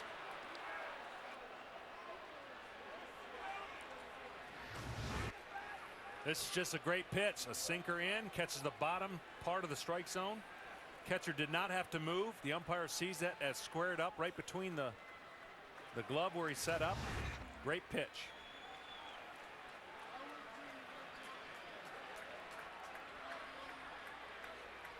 The 0-2. Upstairs, a ball and 2 strikes. Sometimes you have redemption in the postseason.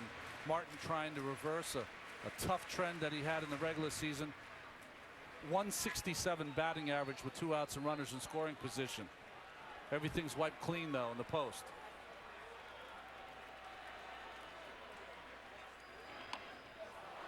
A little tapper. Peralta, bare hand. What a play. And Sanchez, whose error got things started for the Yankees, celebrates. This game is still scoreless. What a play by Peralta.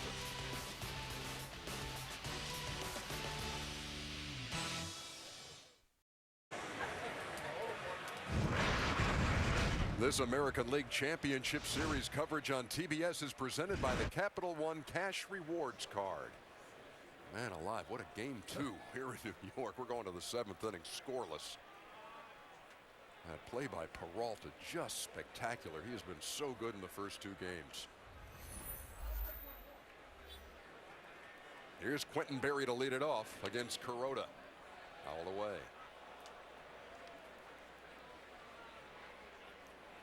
2, 3, 4 hitters due for the Tigers here in the 7th.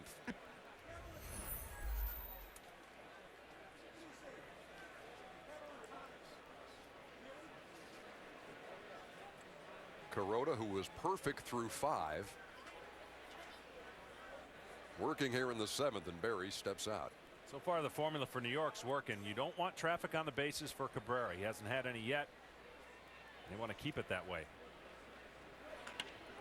That ball hit right on the screws, and Granderson back. He won't get there. That'll bounce over the center field wall for a ground rule double. Barry at second with nobody out here in the 7th. Well, he missed the first curveball. Maybe not sure what was coming in the first pitch. Over the middle of the plate, he fouled it, but he didn't miss this backup slide. Well, it's supposed to be a backdoor slider, and it actually comes over the middle of the plate. Granderson likes to play shallow, but this ball was crushed to straightaway center. Kuroda knows how important that double is to start off this inning in front of Detroit's equivalent of Murderer's Row. Cabrera, fielder, Young. Cabrera 0 for 2. 1 for 6 in the series.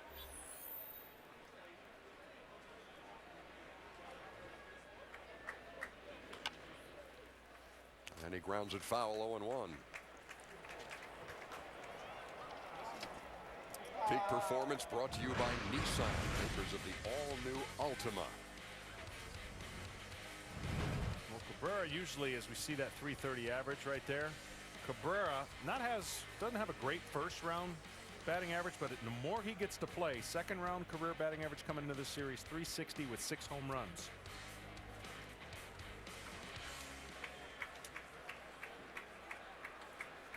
Barry with the lead at second. Triple Crown winner waits, and he falls behind. No balls and 2 strikes.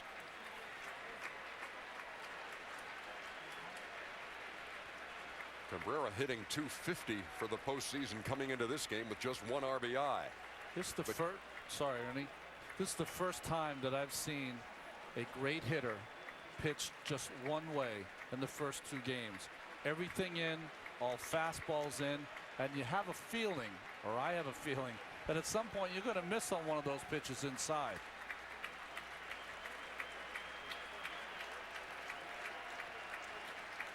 The 0-2 from Kuroda. Outside, a ball and 2 strikes.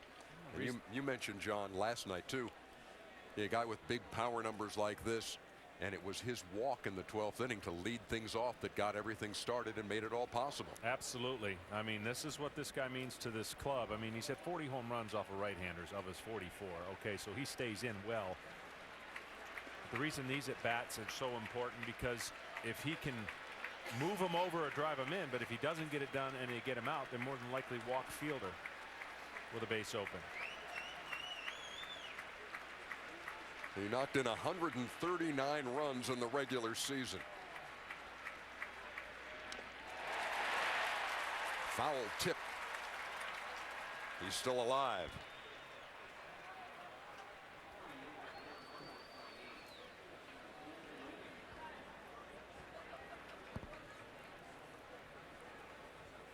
Cabrera usually in RBI situations has no problem hitting the ball to the right side, but the Yankees are not allowing it.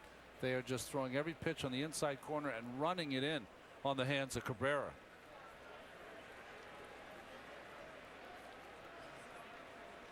Cabrera ranking among the top in multiple offensive categories, including hitting with runners in scoring position. 356 was the 4th best mark in the American League.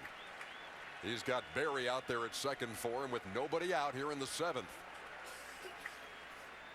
In the month of September, or September 1st on, when he was making the push for the Triple Crown, no one was much better than Cabrera. Batted .400 with runners in scoring position.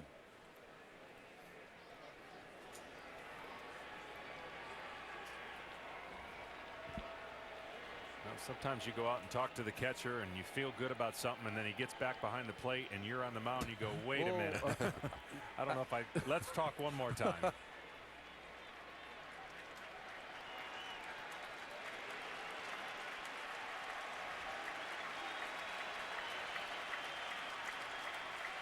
The 1-2. Slapped into right field. Swisher charging. Berry will be held up at third. They're at the corners with nobody out. For those of you at home that may or may not know how to play ping pong, when you sit back and you just kind of use the paddle, that's what he does at the plate. Just sits back, flicks it. He's not in a hurry. He doesn't get his body out too out in front, and he's got a wide open spot to right field. That's the first pitch he's had to go that way, to your point. That's why he's the best right-handed hitter in the game, because he's been rushed inside the entire series for these 2 games. He gets 1 pitch away, 1 in the first 2 games, and he gets a line drive to right field. You see Gene Lamont put up the stop sign at third. So Berry's at third, Cabrera's at first. Nobody out in a scoreless game. Tigers trying to take a 2-0 advantage in this series. Here's Fielder.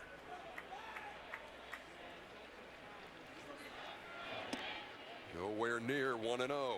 Fielder struck out in the second and popped to third in the 5th. We mentioned it last night against Andy Pettit. 22 of 29, 76%. Great rate by Fielder. The runner on third and less than 2 outs. Some guys get anxious, try to do too much. Some guys get locked in. He's one of those guys that gets locked in.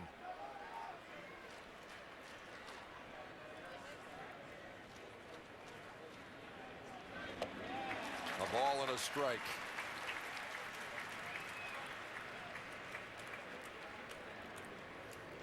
It's kind of a chill factor to the game of Fielder, although you see him gulping for a breath there. Big situation, he knows it, but usually he is pretty cool at the plate.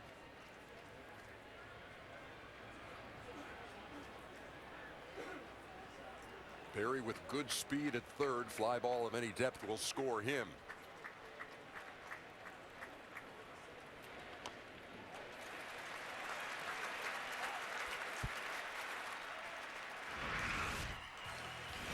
Andy Pettit just trying to get a strike. Fielder did not allow it. Fastball away, right back up the middle. A little more anxious in this bat against Kuroda now. He's swung at 2 pitches out of the strike zone. Pettit denied in game 1 and a chance for his 20th postseason victory. Here in game 2, scoreless in the 7th. And a big at bat, Prince Fielder facing Hiroki Kuroda.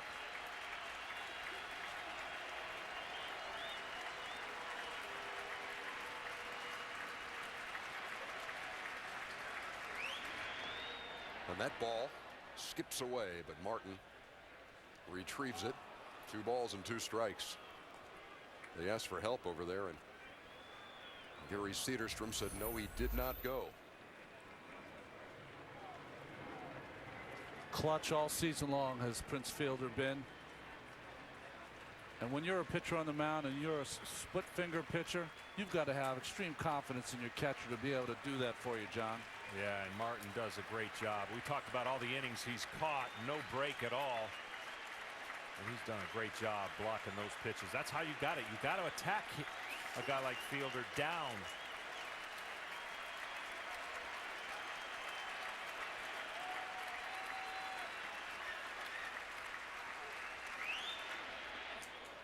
Again, down low in the dirt. Martin with the block and the count full. 3 balls and 2 strikes. You know, the guy that throws that many split fingers and the movement he has on his pitches, he's had 13 wild pitches, most on the team. So classic. Get your chest in front of the ball, smother it. A split finger is going to go more down than it is right or left, like a slider or a curveball where you have more uncertain bounces. You're going to know what that ball's going to do. Berry at third. He led off with a ground rule double. Cabrera at first. A payoff pitch to Fielder. And he got him for the first out. Huge strikeout for Kuroda.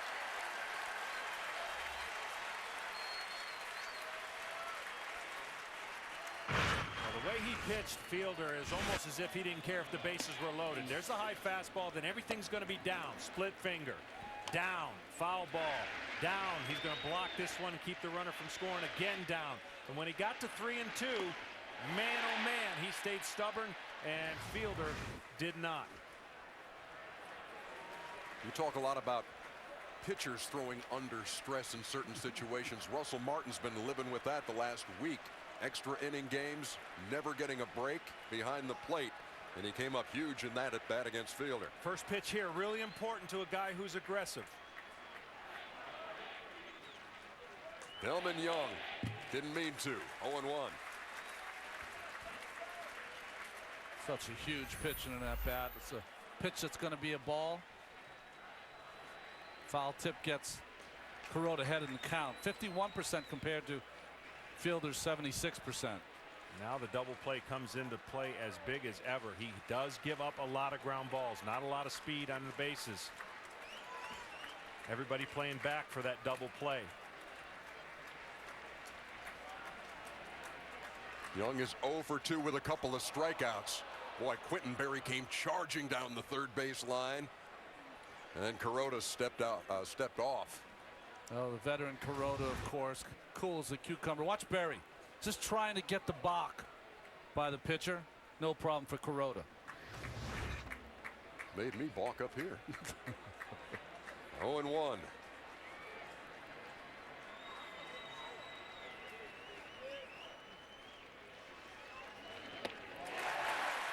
No balls and 2 strikes.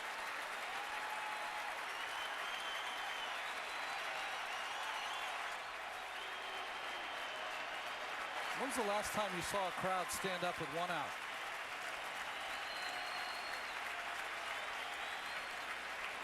It's what happens when your team is down 1 game to nothing in a scoreless game in the 7th at home in game 2.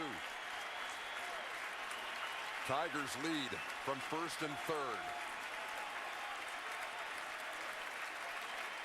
Young, who knocked in 3 runs in the opener, waiting on an 0-2.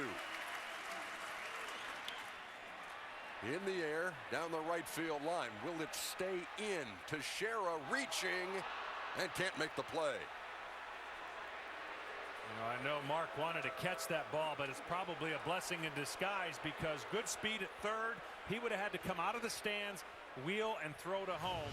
We look at the replay here. He probably could have caught that ball, as you see right there. That would have been trading an out when a guy's in a defenseless 0-2 count. If he catches that, though, his momentum is going to bring him into the stands just enough that it would have been a real close play at third base. One thing you'd like to see, Cabrera's getting no lead whatsoever at first. Not a secondary lead, not anything to get to second base if it's a slow chopper and mess up a double play. You'd like to see him get a bigger lead than he's getting and help out whatever ground ball, if there is one.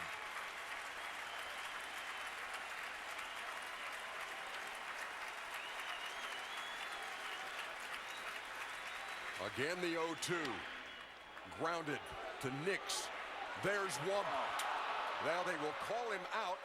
Said he dropped it on the exchange, but the Tigers are on the board. But that's what if he comes up with that cleanly, he's got a good chance to turn 2, and Cabrera should have been able to get there and make it more of a harder throw for Cano. New shortstop going to the second baseman. Everything's good there. The transfer, trying to make it quick. It just didn't happen. Well, it's interesting. Usually we see Cano come across the bag with that sidearm flip. This time he used the bag as protection, and the ball just came out of his glove. He's played enough with Nix. No excuses for the exchange. Perfect throw by Jason. But it's the little things in this game that you can take for granted. And the short lead, not even a good secondary lead. And I know Cabrera doesn't run fast, but any help you can give them yourself by getting on top of this second baseman, Cano, makes it tougher because runs are obviously really important. You see the ball come out as he tries to make a fast transfer. Well, you can't do any better than Nix here. This is the play. Perfect throw. And no exchange by Cano. Bottom line, Tigers 1, Yankees nothing. Runner at first with 2 down.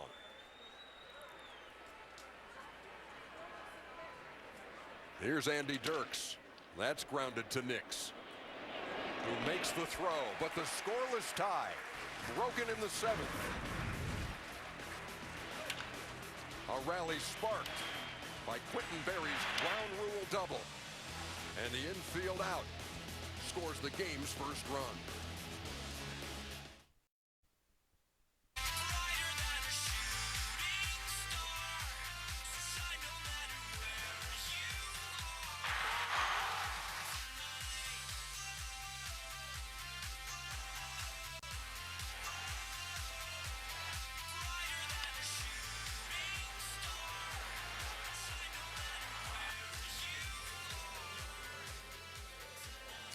Ernie Johnson back with you from Yankee Stadium with a couple of pitchers, Ron Darling and John Smoltz, who appreciate a well-pitched game. These two guys have been on, Sanchez and Kuroda today.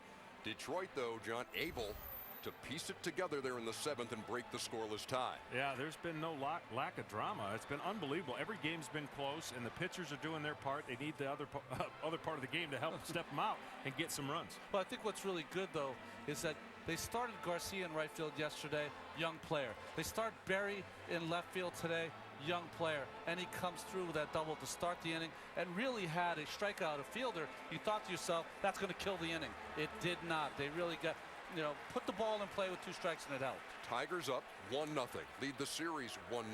And now in the 7th inning, you start thinking about, what's Jim Leland going to do here if it comes down to that situation? That's what he was up until 3 o'clock in the morning with his coaching staff trying to figure out. Well, he's hoping to be in that situation other than a blowout. He's going to have to figure out how he matches up as the next couple innings play out. A lot of pressure on the Yankees hitters. More pressure, I think, on the Tigers bullpen. What just happened last night? Let's go down to Craig Sager.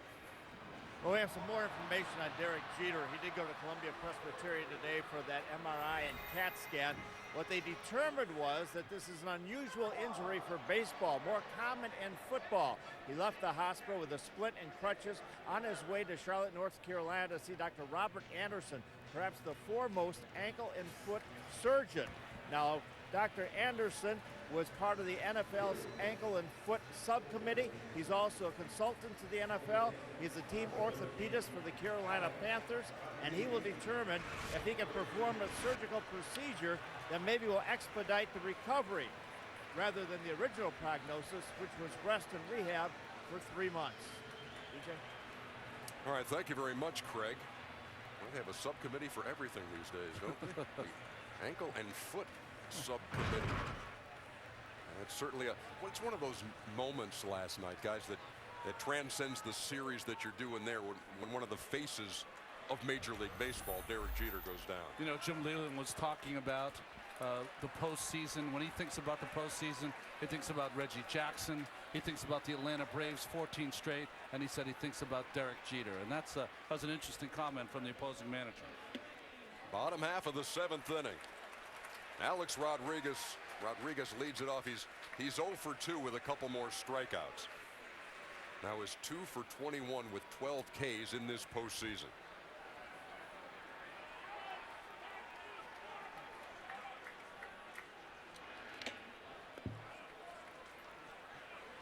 Ball and a strike, and Alex Avila shaking that one off. Or more of the older traditional mask with Avila, not that hockey mask. Sanchez has 5 strikeouts. They've all come in the 6, 7, 8 spots in the New York order. That ball's hit to left, and Berry is right there for the first out. Let's go to Atlanta. Check in with Matt Weiner. Matty. Hey, EJ, time for a Bank of America game break, and a reminder, Fox has Game 1 of the National League Championship Series coming up in about an hour and 45 minutes or so. The defending World Series champs still around after that remarkable comeback in Washington. They'll send Lance Lynn to the hill against lefty Madison Bumgarner in San Francisco. All right, thank you, Matt. We'll be tuning in to listen to Joe Buck and Tim McCarver. Game 1 of the National League Championship Series later tonight. Here in the ALCS, Game 2. Curtis Granderson at the plate. 2 balls and no strikes with 1 out here in the bottom half of the 7th.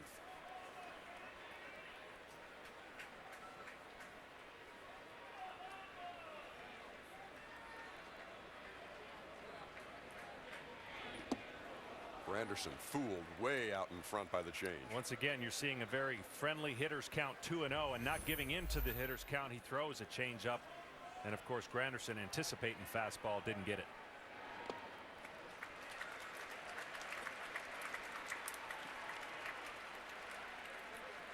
Last Yankee hit came in the bottom half of the fourth.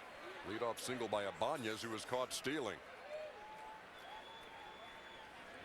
And there is a walk to Granderson with one down.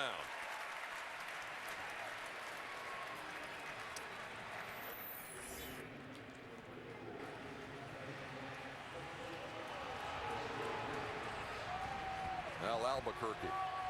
You know, it's the postseason when you haven't given up any runs and there's two people warming up.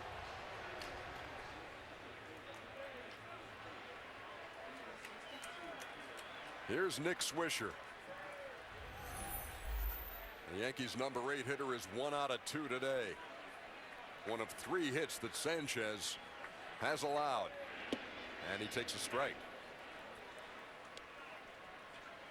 Thing about this ballpark, one swing away. It's a scary place. You listen to Jim Leland talk before the game too, and you never rest easy with a lead. I think that's what's so perplexing for the Yankee fans. They spend all summer here standing up and watching guys run around the bases. Home run after home run. 245 in all during the regular season.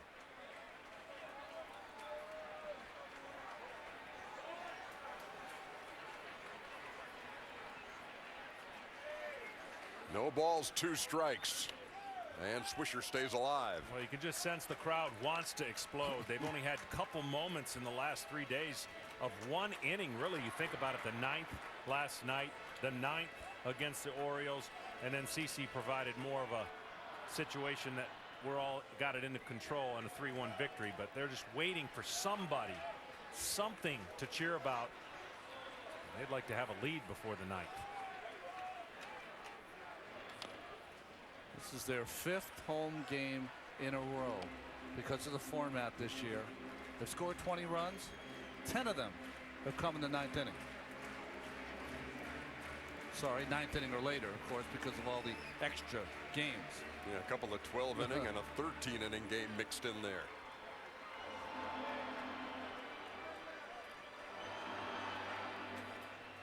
And the Yankees have lost 2 of those.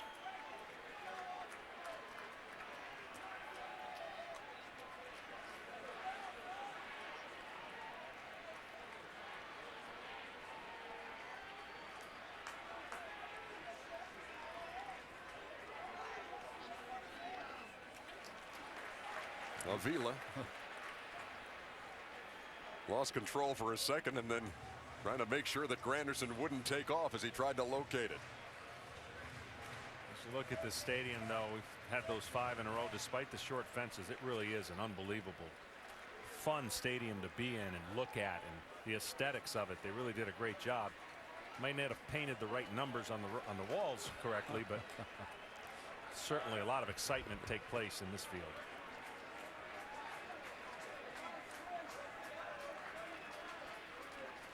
There goes Granderson. Strike 3 to Swisher, and Granderson has second stolen.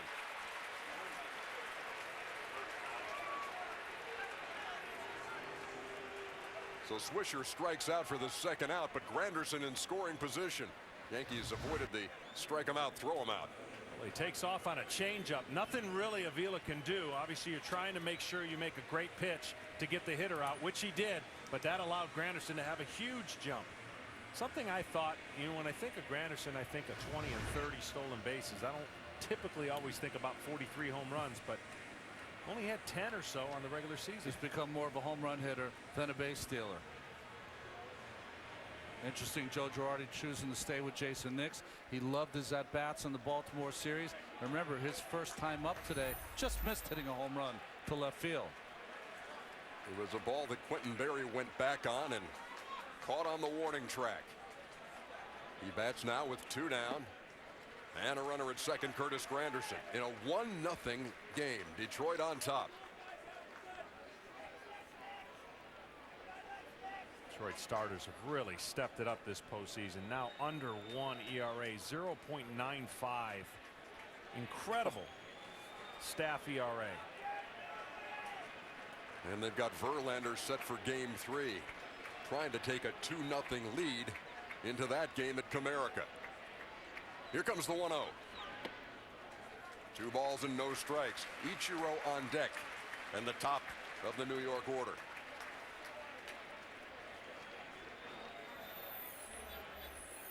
Let's see if the Sanchez stays with the game plan of the Tiger pitchers. 2-0 fastball count to Nix. Does he counter with one of his secondary pitches?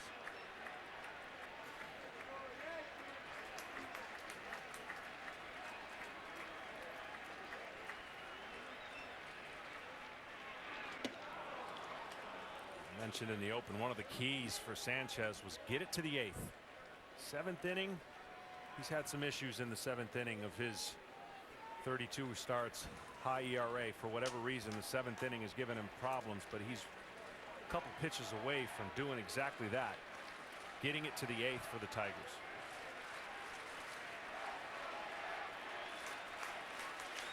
Sanchez has been a picture of calm all day long here.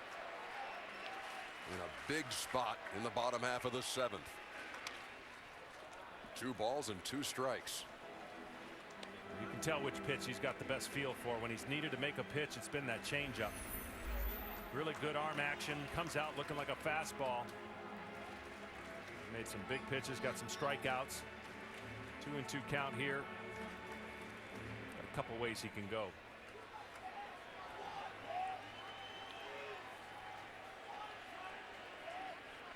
That man we just showed you could go a couple ways too. He could throw about 100 miles an hour in the 7th inning. Well, you lost your captain last night. You lost your leadoff hitter. You lost your shortstop. You're asking this young man, Jason Nix, to have the best 2 weeks of his life. To pick up the slack.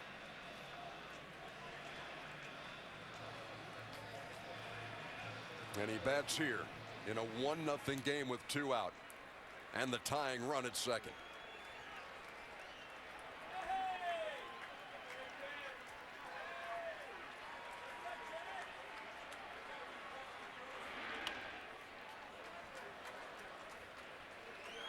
We'll do it again with a 2-2 count. More than likely, either case, this probably is his last hitter. They got Phil Cope in the bullpen. He could either start out the next inning if he gets this hitter or come in and face Ichiro. Cano's right behind him. So you kind of know these things as a pitcher, and so you're back to just, I need to make a pitch. I got to get this pitch in the right direction. And time called by home plate umpire Rob Drake. The later the game goes, the more effort you've got to put on location, meaning you're going to be tired. Your arm is going to be a little bit less than it was to start off. You can get away with pitches over the middle of the plate. Late, you cannot.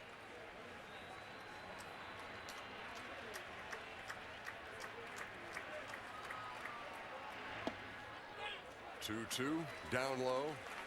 3 balls and 2 strikes. I'll tell you what, I'm not so sure if he doesn't catch that ball, that might not look like a strike to the umpire. And the way it came off his glove gave the umpire no chance but to call it a ball. Sanchez thought that ball was a strike. Pitch tracks thought it was a strike, but the catcher didn't do him any service. Little things in postseason games. A good pitch, maybe strike 3. Catcher can't handle it, doesn't allow the umpire to call it. Looked like the batter's bat there hit his catcher's glove.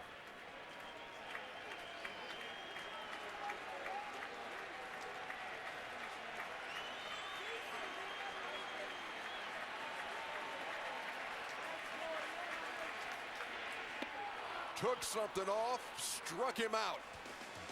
Sanchez has been brilliant.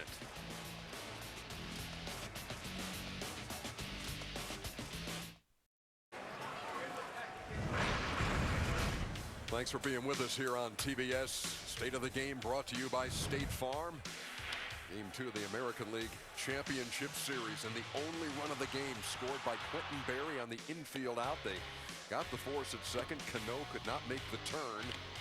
And Anibal Sanchez has been unbelievable today. He and Kuroda, great starting pitching.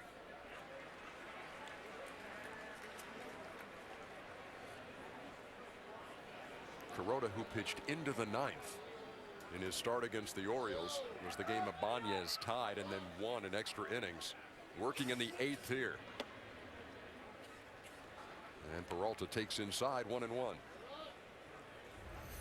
Yeah, he won't have to ask much questions about 3 days rest. He's put that to rest. It's the third time Peralta's led off an inning. He singled in the sixth.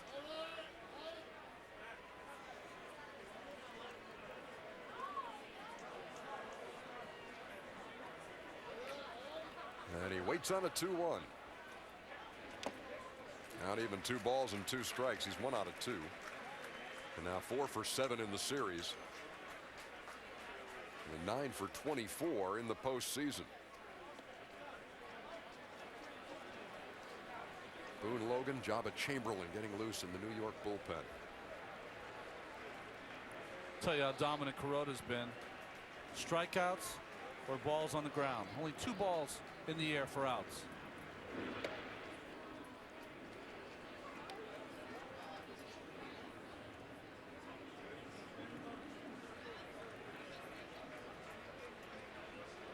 Kuroda with a 3-2. And he pulls the string on Peralta for the first out. Pitchers are fearless so far early on and not being able to give in on 3 and 2 and make quality pitches. This is a great slider. Starts out as a fastball. And again, remember, the hitter's thinking the ball's coming into him because he planted the seed in with a lot of sinkers. Even though that pitch is not breaking a big amount, it seems that way to the hitter. 10 strikeouts for Kuroda as he works here in the 8th. And here's Alex Avila, who struck out in the 3rd and grounded out in the 6th.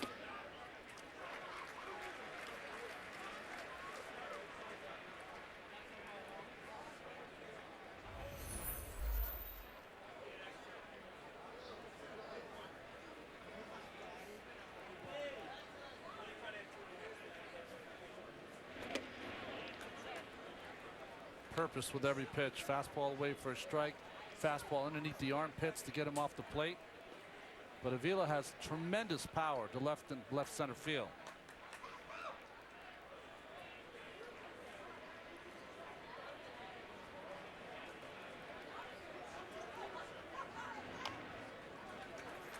Tapped foul into the on-deck circle to Omar Infante. Well, there have been millions of innings pitched way before us and by pitchers who pitched on 3 days rest, and I would argue you're going to be sharper on 3 days rest. The theories today exist quite opposite. He has been sharp. He's used his whole body. He's repeated his mechanics. It has looked effortless, and he's made the Tigers work for that single run they've got, and they were a double play away from getting out of that. Strike 3 called. Back-to-back strikeouts here in the 8th.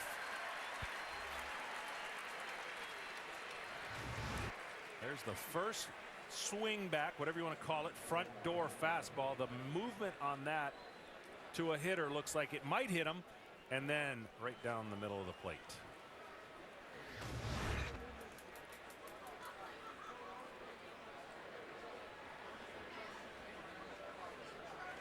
With 2 down, here's Omar Infante.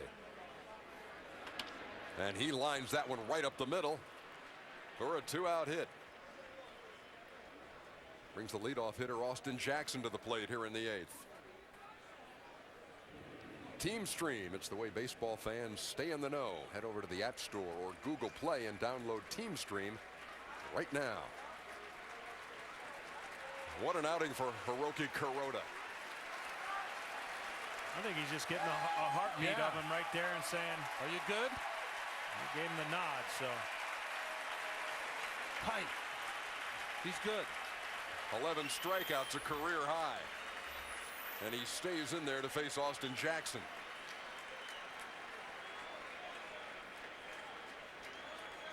right at the century mark in pitches here in game 2.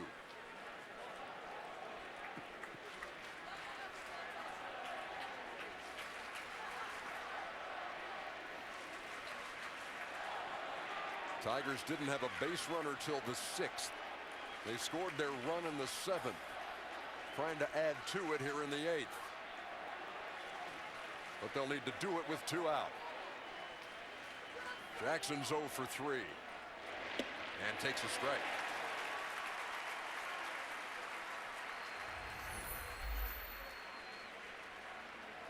With most of the hitters in the Tigers lineup, either a strikeout or pounding that ball into the dirt.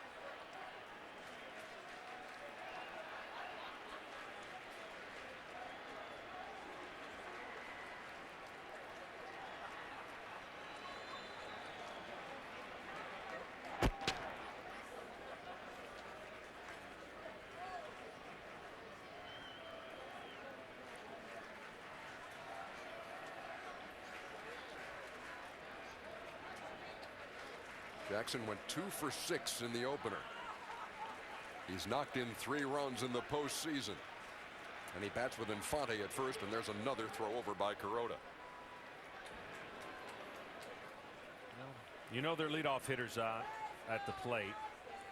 If you take a chance on the bases, you got your leadoff hitter batting in the next inning. Pitcher's just trying to keep him close.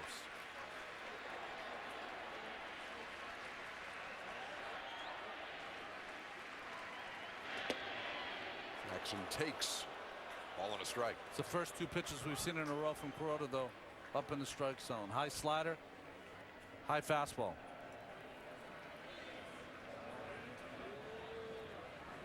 Infante's decent speed, not great speed. Kuroda last time held for a lot longer than he normally did.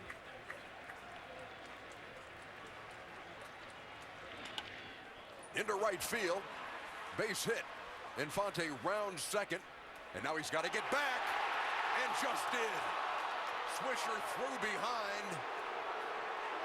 And Cano says they got him. But Jeff Nelson says otherwise. Well, the ball definitely beat him. It's whether Cano, who went to the outside outfield part of the bag with a tag, if Infante put his right hand on the inside part of the bag towards the infield. Good throw by Swisher. Where's the tag go? Oh, he's out. He gets the ball right underneath his sternum and stomach before he gets his right hand on the bag. Not even close. Clearly out at second. But Infante is there with 2 out, and Jackson at first. That's going to be all for Kuroda. Boone Logan coming out of the Yankee pen.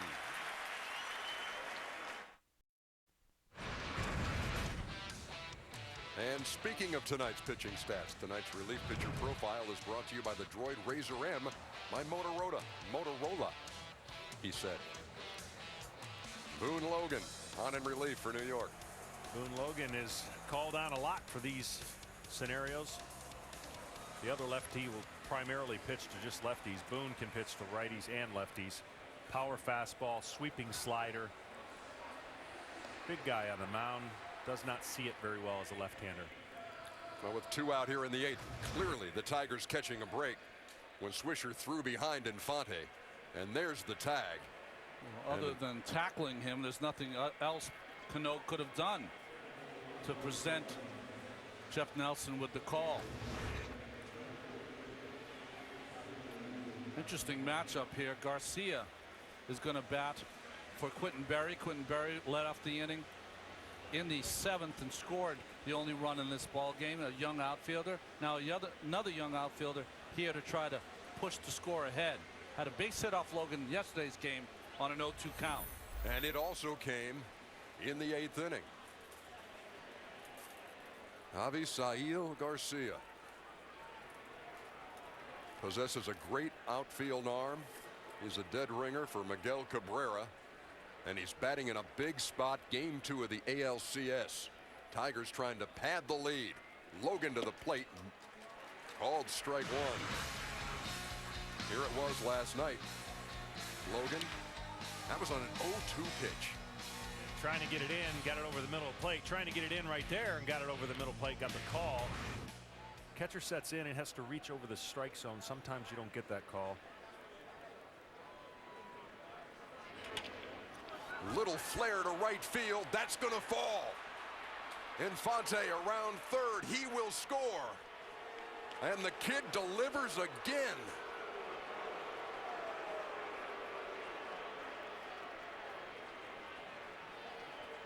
Joe's going to go out and make another pitching change, but I don't know if he's going to be able to stay quiet as he gets out there and not voice his frustration. Well, after a blown call, you just know these kind of things happen in the game. Can't explain them. Not a great swing by Garcia, gets jammed, but dumps it into right field. He was the Tiger franchise minor league player of the year. He's only 21 years old. Avisail Garcia, an RBI here in the 8th. It's 2-0.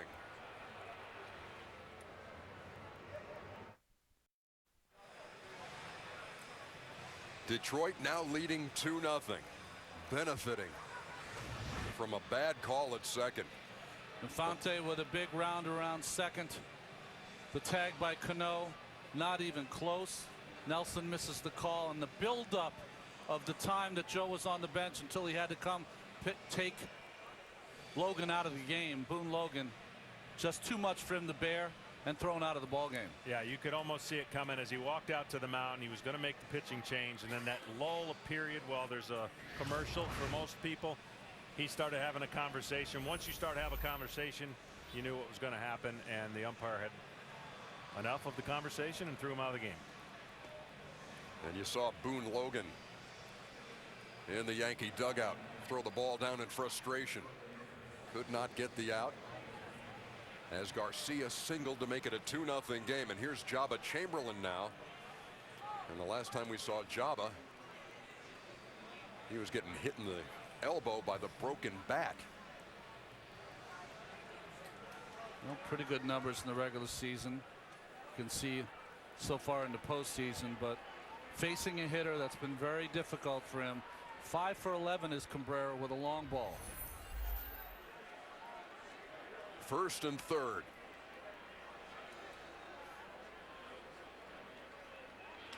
Cabrera goes to right. Swisher near the line, leaping, and cannot make that play. Ball is in foul territory. 0-1. Well, tough play for Swish there. You got to go a long way because he's playing Cabrera to right center, and by the time you get over there, there's not a lot of foul territory, and then there's cement on top that he'll hit his right elbow on and wrist as he tries to catch that fly ball. Fans get out of the way, gave him an opportunity, but couldn't come up with it.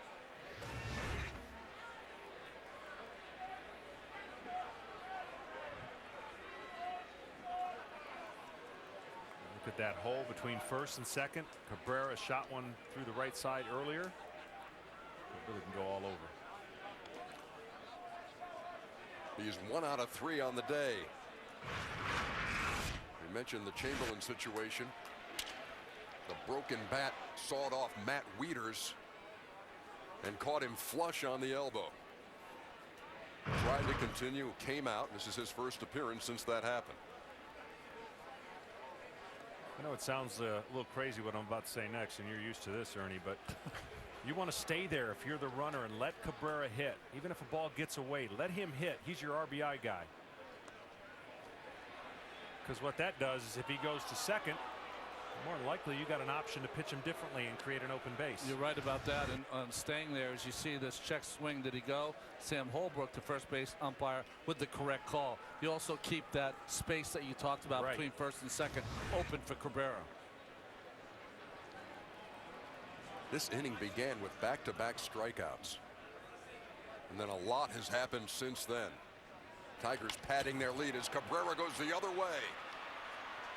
And it's 3-0 Detroit. Talked about him using the whole field. Second hit to the opposite field today, and this one scores a run. I mean, he's just so dangerous. He sits there at the plate and doesn't do anything other than wherever it's pitched, he hits it, and he can hit it with power. This is just great hitting on a pitch that's a slider away, maybe not as away as he would like it to be. And now, you know, if you think about the other side, Jim Leyland thinks a little better about the situation, having 3-run cushion now trying to close this out. Wonder how comfortable Jim Leyland will feel. Remember, it was 4-0 going to the ninth. It's 3-0 now, Detroit.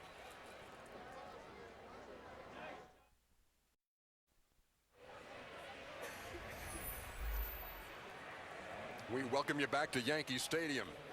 Game 3 in this series Tuesday at Detroit. Game 4 and Game 5 if they need it. We'll be in Detroit. Game 6 and 7 scheduled here for Yankee Stadium in this best of 7. Which the Tigers lead 1-0 and they lead 3-0 here in Game 2 late. And they'll be talking about this 8th inning if this result holds up. Boy, will they be talking about this inning. Rapata faced Fielder yesterday, threw him some nasty pitches down under. See if Prince can make him get the ball up. He sweeps a slider. He's got an unorthodox. You don't see this too often from a left-hander.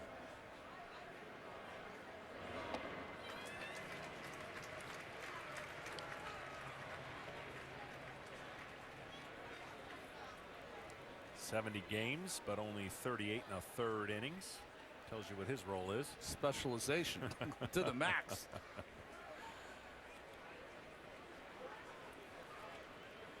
0-1 to Fielder. Sails outside. Count even.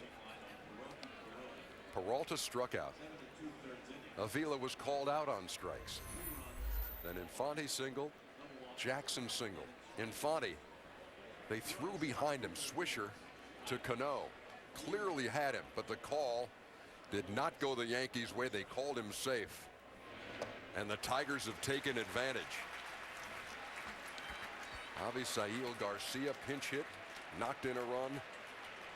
And then the baseball king in RBIs, Miguel Cabrera, delivered an RBI single. 3-0 Detroit in search of a 2-0 lead in this series.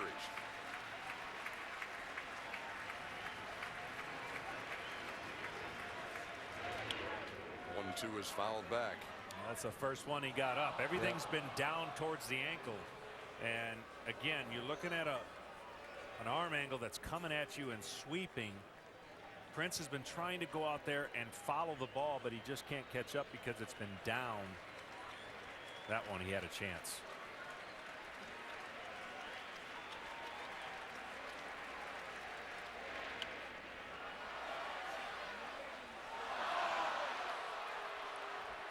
Well, the final line of Kuroda.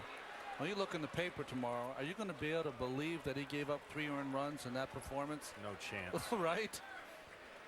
He was perfect through 5. Tigers didn't score till the 7th. And they've tacked on here in the 8th.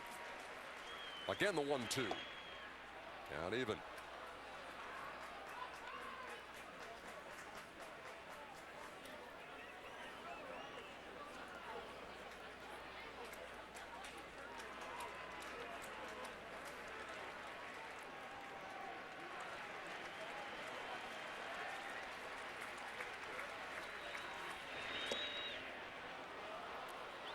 Unfortunately, there'll be a lot of people here bringing up the old discussion of whether or not baseball needs instant replay.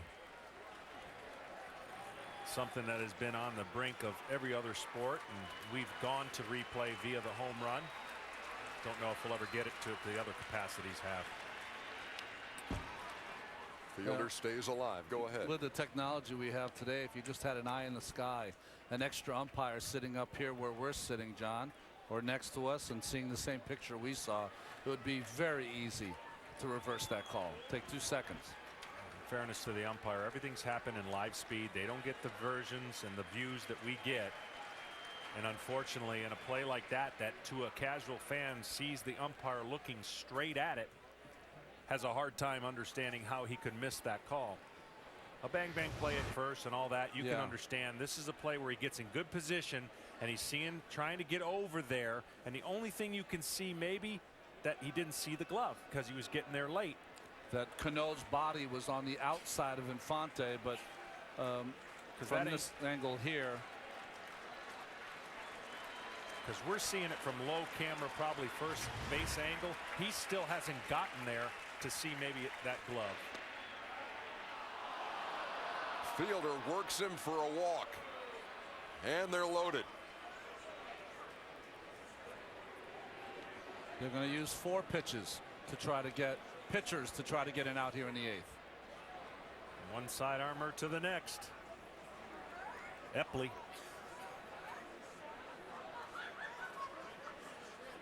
Epley added to the roster for the American League Championship Series. Was not on the ALDS roster. And he'll make his way to the mound here in the 8th.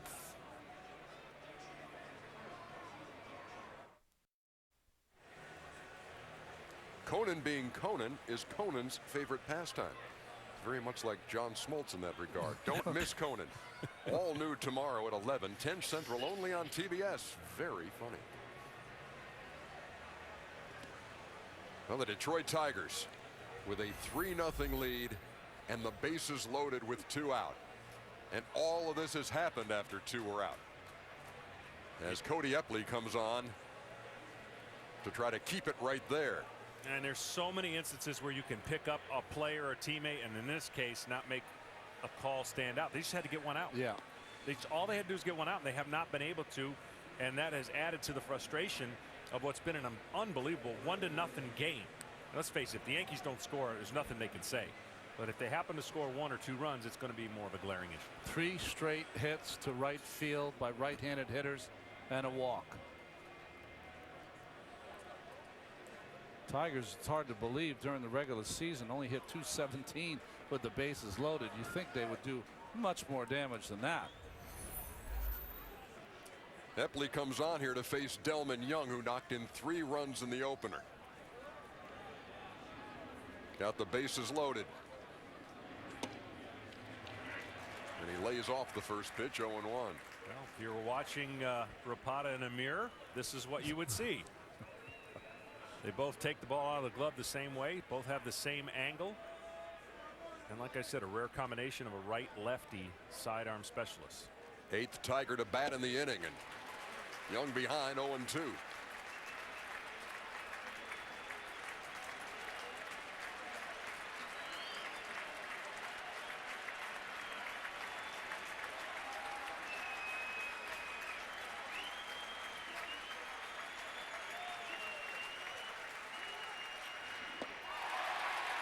Epley comes on, strikes out Delman Young. But what an inning here in the 8th. Austin Jackson with the hit.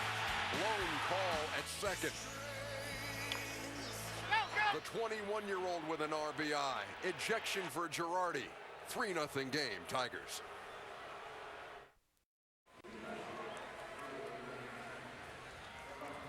The Yankees bring the top of the order to the plate in the bottom half of the 8th inning in a 3-0 game.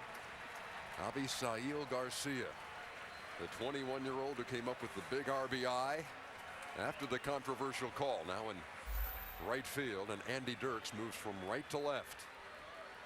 And the left-hander Phil Koch comes on in relief of Anibal Sanchez, who was brilliant.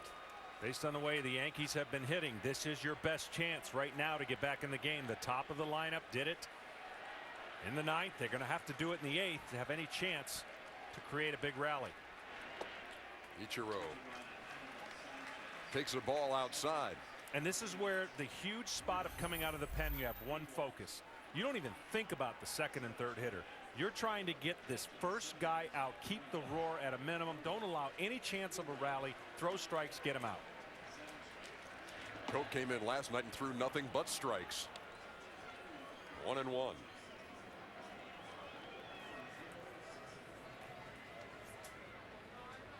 Koch went through Cano, Teixeira, and Raul Ibanez in last night's game.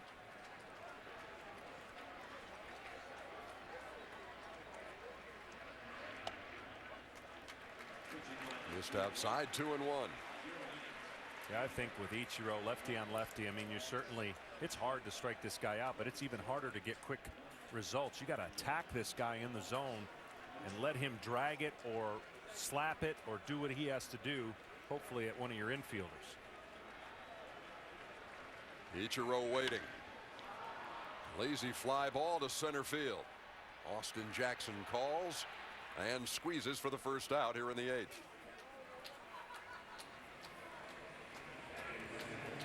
And now Robbie Cano steps in, and 0 for 3 today. 2 for 31 in the postseason, and hitless in his last 25 at bats in this postseason. Longest hitless streak in Major League Baseball history for one postseason. Can't believe you're saying that about Robinson Cano either. Guy who was on a tear coming into the postseason. It's just it's unfathomable. I mean, if this were a stretch during the regular season, he'd still be hitting about 370 if you think how hot he was in that stretch. And then, of course, this last pitch, he's not real happy with. And that's some of the things, you think he's got a real good idea of the strike zone. Of course. And something like that can expand a strike zone that doesn't need to expand as a hitter.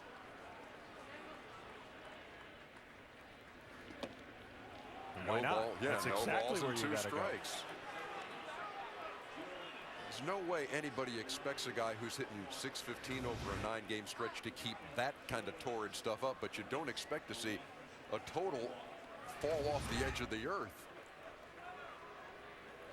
All right, I'll walk back to the hotel if they try to go in right here. Oh, one of those calls. Do you promise? Here comes the 0-2. Grounded to first. And Fielder takes it himself. 2 up and 2 down here in the 8th.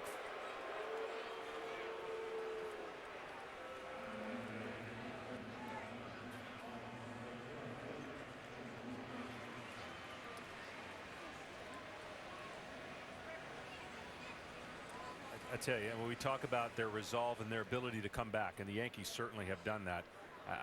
I know it's not easy, but their patience as well of not getting so upset over situations where your manager gets thrown out. It could have been easy. Your second baseman gets thrown out, and you start feeling like things are going against you because your frustration's boiling.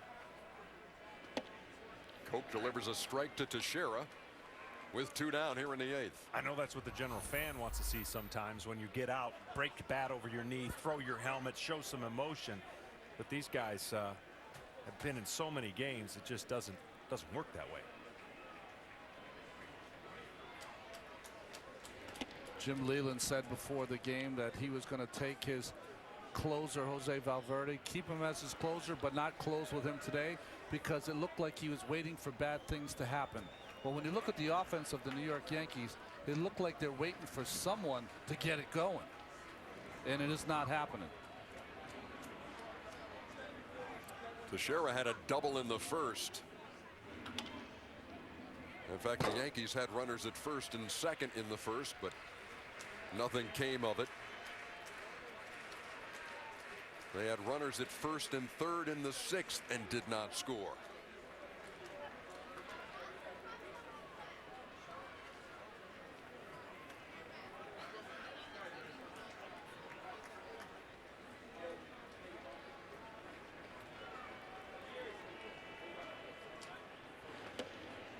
Koch tried to paint and missed 2 balls and 2 strikes.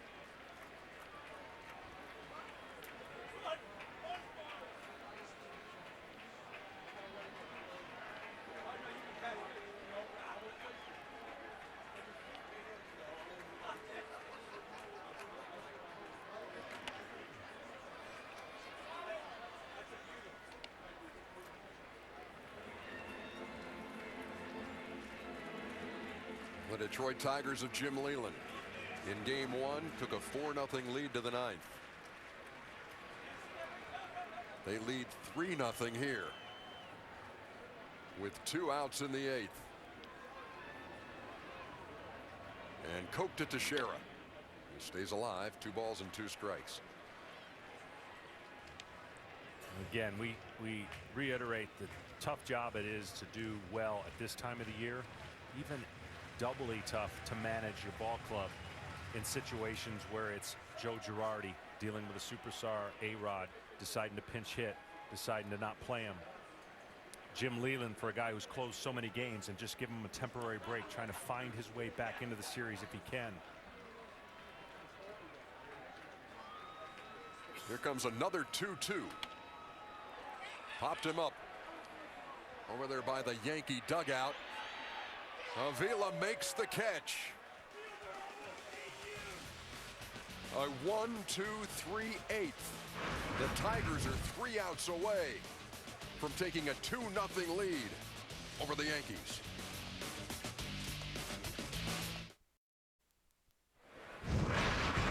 This American League Championship Series coverage on TBS is presented by the Capital One Cash Rewards Card. 10 minutes after 7 on a Sunday evening in New York. Game 2 of the American League Championship Series, and the Detroit Tigers trying to take a 2-0 series lead. At this point, the Yankees have used so many pitchers, they're going to ask Epley to try to get through this inning. Hope that their magic continues in the bottom of the 9th. Andy Dirks leads it off.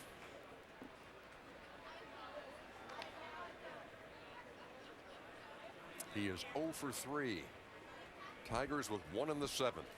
2 more in the 8th. Aided by a bad call at second, which would have been the 3rd out of the inning with no run scoring. Lays it down. Epley. Got him by a half a step. 1 down. It's going on to Craig Sager. Well, AJ, you mentioned that call in the 8th inning. Now, instant replay has long been debated in Major League Baseball, but C-League all season long has kind of downplayed it. But Thursday, in an interview with Bill Shaken of the LA Times, here's what he said. They asked him about expanded replay. He said, we should have it by next year. It would include fair or foul and also trapped balls. Right now, I want to make sure that every stadium has the same equipment and the same technology. Should we have it by spring training? We had better have it. Now, one of the things that was implemented during the collective bargaining agreement recently, however, must be approved by Major League Baseball and the umpires union before it actually does become a factor. But could imagine if the umpires had that same angle we had, perhaps they would welcome it. All right, thank you very much, Craig. Johnny Peralta at the plate, and he takes. John? Well, one thing I'd like, and I'd always advocate that, especially we're a game that's determined by runs. Anything that results in a run should be reviewable. That's what they do with a home run. A play at first, safe or out, is not reviewable unless it reverts to a run. Rounded into left field by Peralta for a 1-out single. However, John, the play at second did not involve a run scoring, but you still got to review that. Yeah, and I think eventually when we see how it works crawling before we walk, then you can get to that.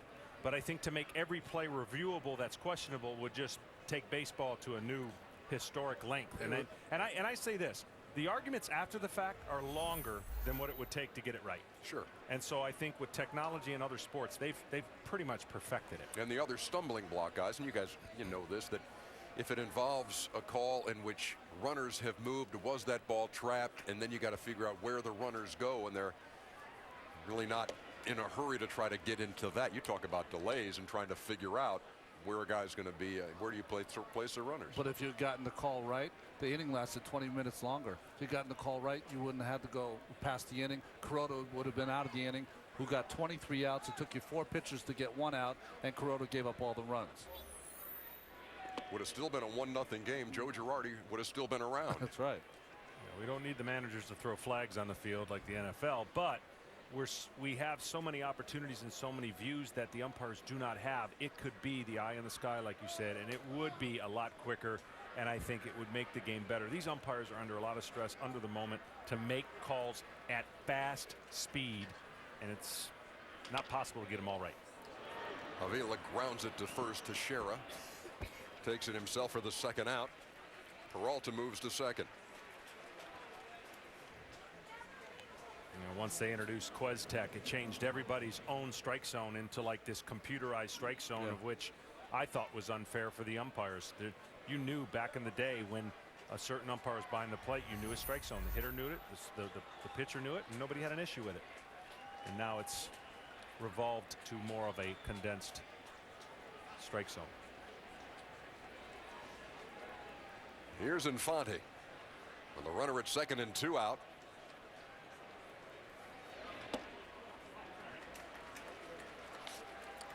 So we began our day here at the ballpark meeting with each manager.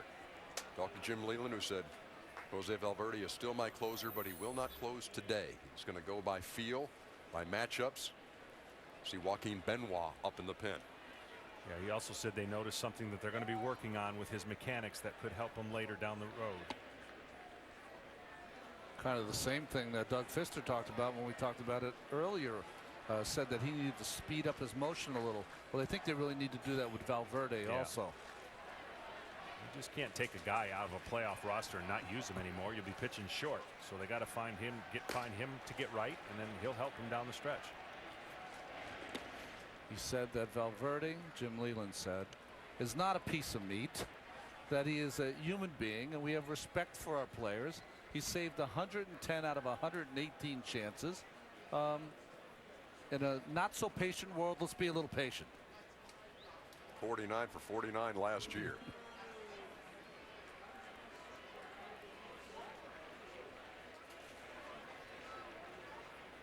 The 2-1. Down even, 2 balls and 2 strikes with 2 outs here in the top half of the 9th. I just did quick math. That's 100%. 49 for 49. Pretty much perfect. You got an acute sense of the obvious. You're outstanding.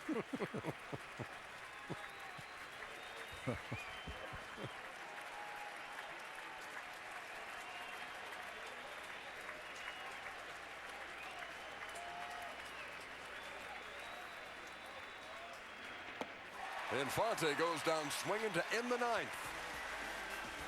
Detroit 3 outs away from a 2-0 series lead.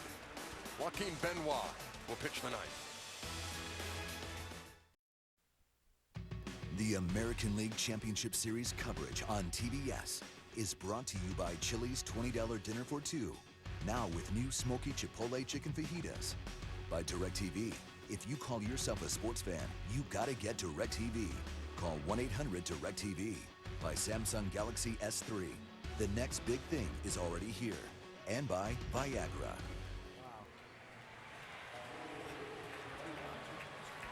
We go to the bottom half of the 9th. Jump the gun. And we showed you Joaquin Benoit getting loose, but Phil Koch will start the 9th. The lefty-lefty matchup with Raul Ibanez. Well, you got to try something different against Ibanez, but it doesn't matter if it's lefty or righty lately. Remember, 4-0 last night going to the 9th when Ichiro connected for a 2-run homer. And then after a huge walk to Mark Teixeira, Valverde gives this one up to Ibanez. The game was tied at 4. Tigers, to their credit, after that deflating moment, rallied in the 12th to win Game 1. Here they'll try to hold on to a 3-0 lead in the bottom of the 9th with Ibanez leading off.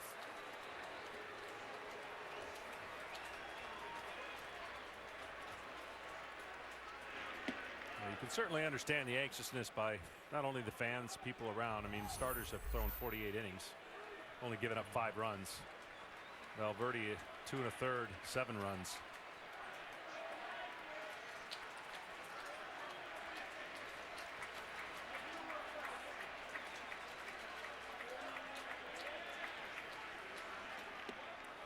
Oh, 2 to Ibanez, who's been on every time tonight. Walked in the 1st, base hit in the 4th, and he was caught stealing, and was intentionally walked in the 6th. It won't be totally forgotten, but it sure would be a nice feeling going home 2-0 if they were able to get out of this 9th unscathed.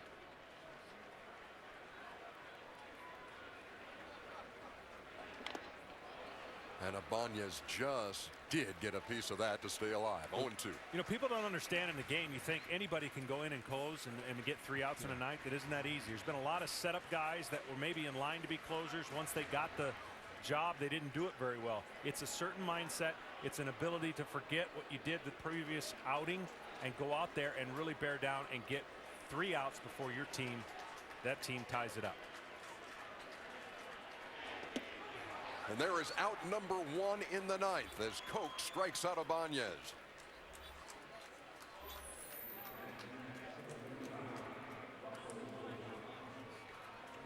Wow, he's going to stay with him.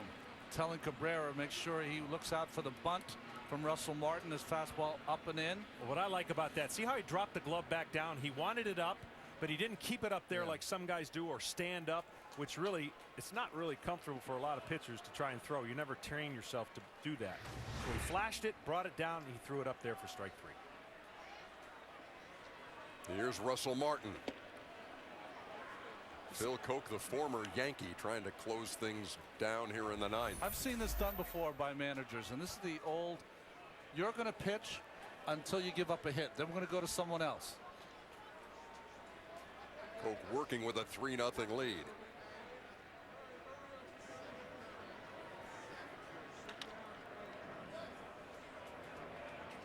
And he's ahead 0-2 on Russell Martin, who's 0 for 3. The Yankees with only 3 hits here in game 2. Anibal Sanchez absolutely dialed in his game 2 start. Turned it over to Koch, who was delivered in the 8th and here in the 9th. Here comes the 0-2.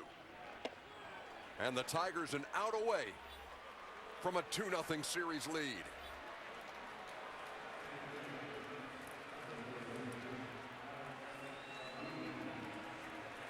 You knew it. He was going to be up with a situation. Well, in the open, I said that with the captain out with a fractured ankle, you can see the graphic of how the hitters are hitting, that Robinson Cano had to take it up a notch. He's really taking it down a notch now. 0 for 24 here at Yankee Stadium in the postseason. Rodriguez facing Koch with nobody on, 2 down. No balls and a strike. He's 0 for 3 today. Struck out looking, struck out swinging. Lined out to left his last time.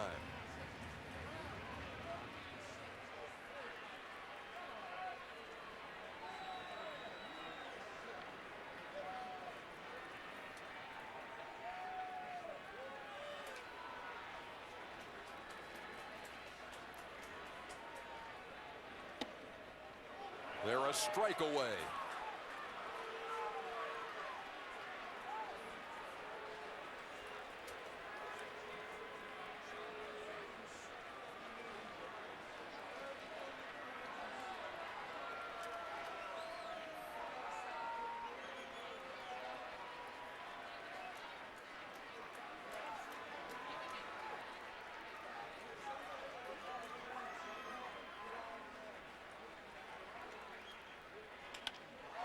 To second and into right center for a base hit.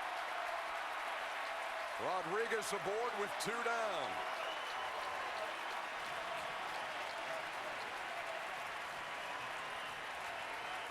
Well, 8 up and 8 down for Phil Koch until that at bat by Alex Rodriguez. 0-2 pitch inside, fights it off and burns it up the middle. Trying to get it in, didn't get it in.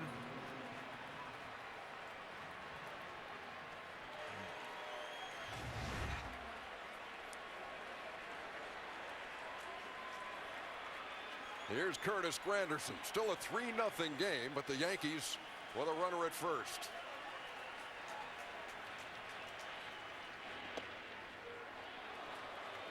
Hope caught the corner, 0-1. Consistently getting that pitch just off the corner on our pitch tracks, but he has been, Rob Drake has been consistent.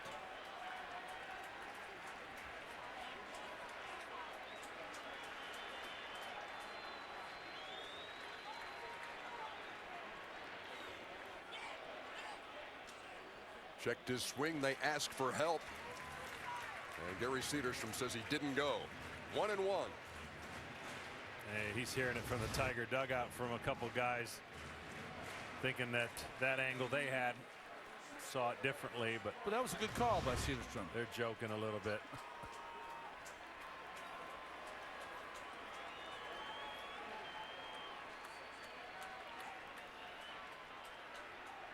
Rodriguez leading from first. Granderson waiting. Rodriguez on the run. They let him take second. And it's a ball and 2 strikes to Granderson. It's interesting. You got a strike from your pitcher, but Avila did not like that curveball on the inside part of the plate.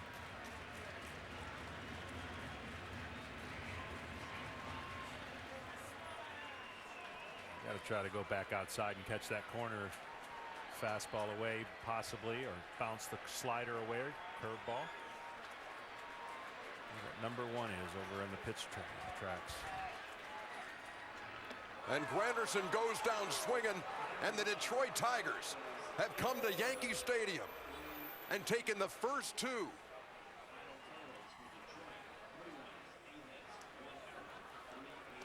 Today, a 3-0 shutout.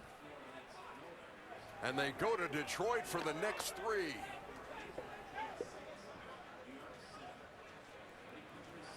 And here in New York, the fans wonder if they've seen the last of the home team for 2012. Great pitchers duel between Anibal Sanchez and Hiroki Kuroda. Sanchez got the better of it, and on the day they decided to shut their closer down, Phil Koch comes in and gets the necessary outs.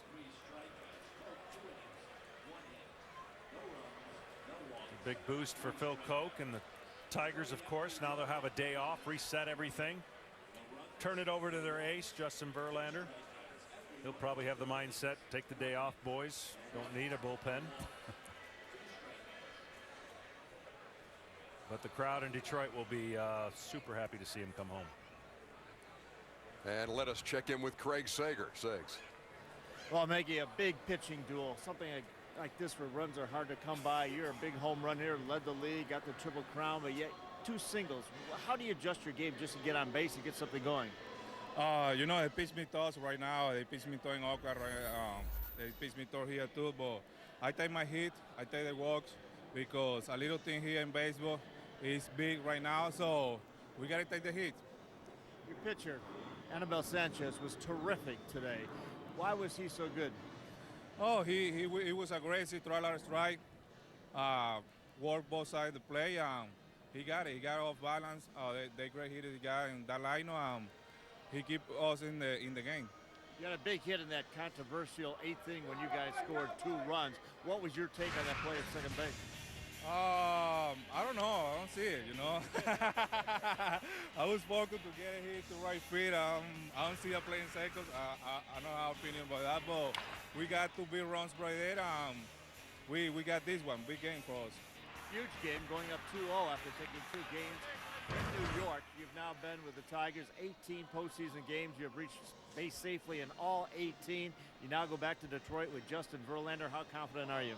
Oh, we don't have to feel a lot of confidence. We go out there and play the same baseball we play here. We got to go out there and play hard 100%. You know, Verlander is going to keep us in the game. Hopefully we can score a lot of run support for Verlander. We win at home. Congratulations. We'll see you in Detroit. Thank you very much. Back to you, EJ. All right, Segs. The Detroit Tigers could not script it better than this. Taking the first 2 at Yankee Stadium and then giving the ball to Justin Verlander in Game 3. Well, you see those numbers in red.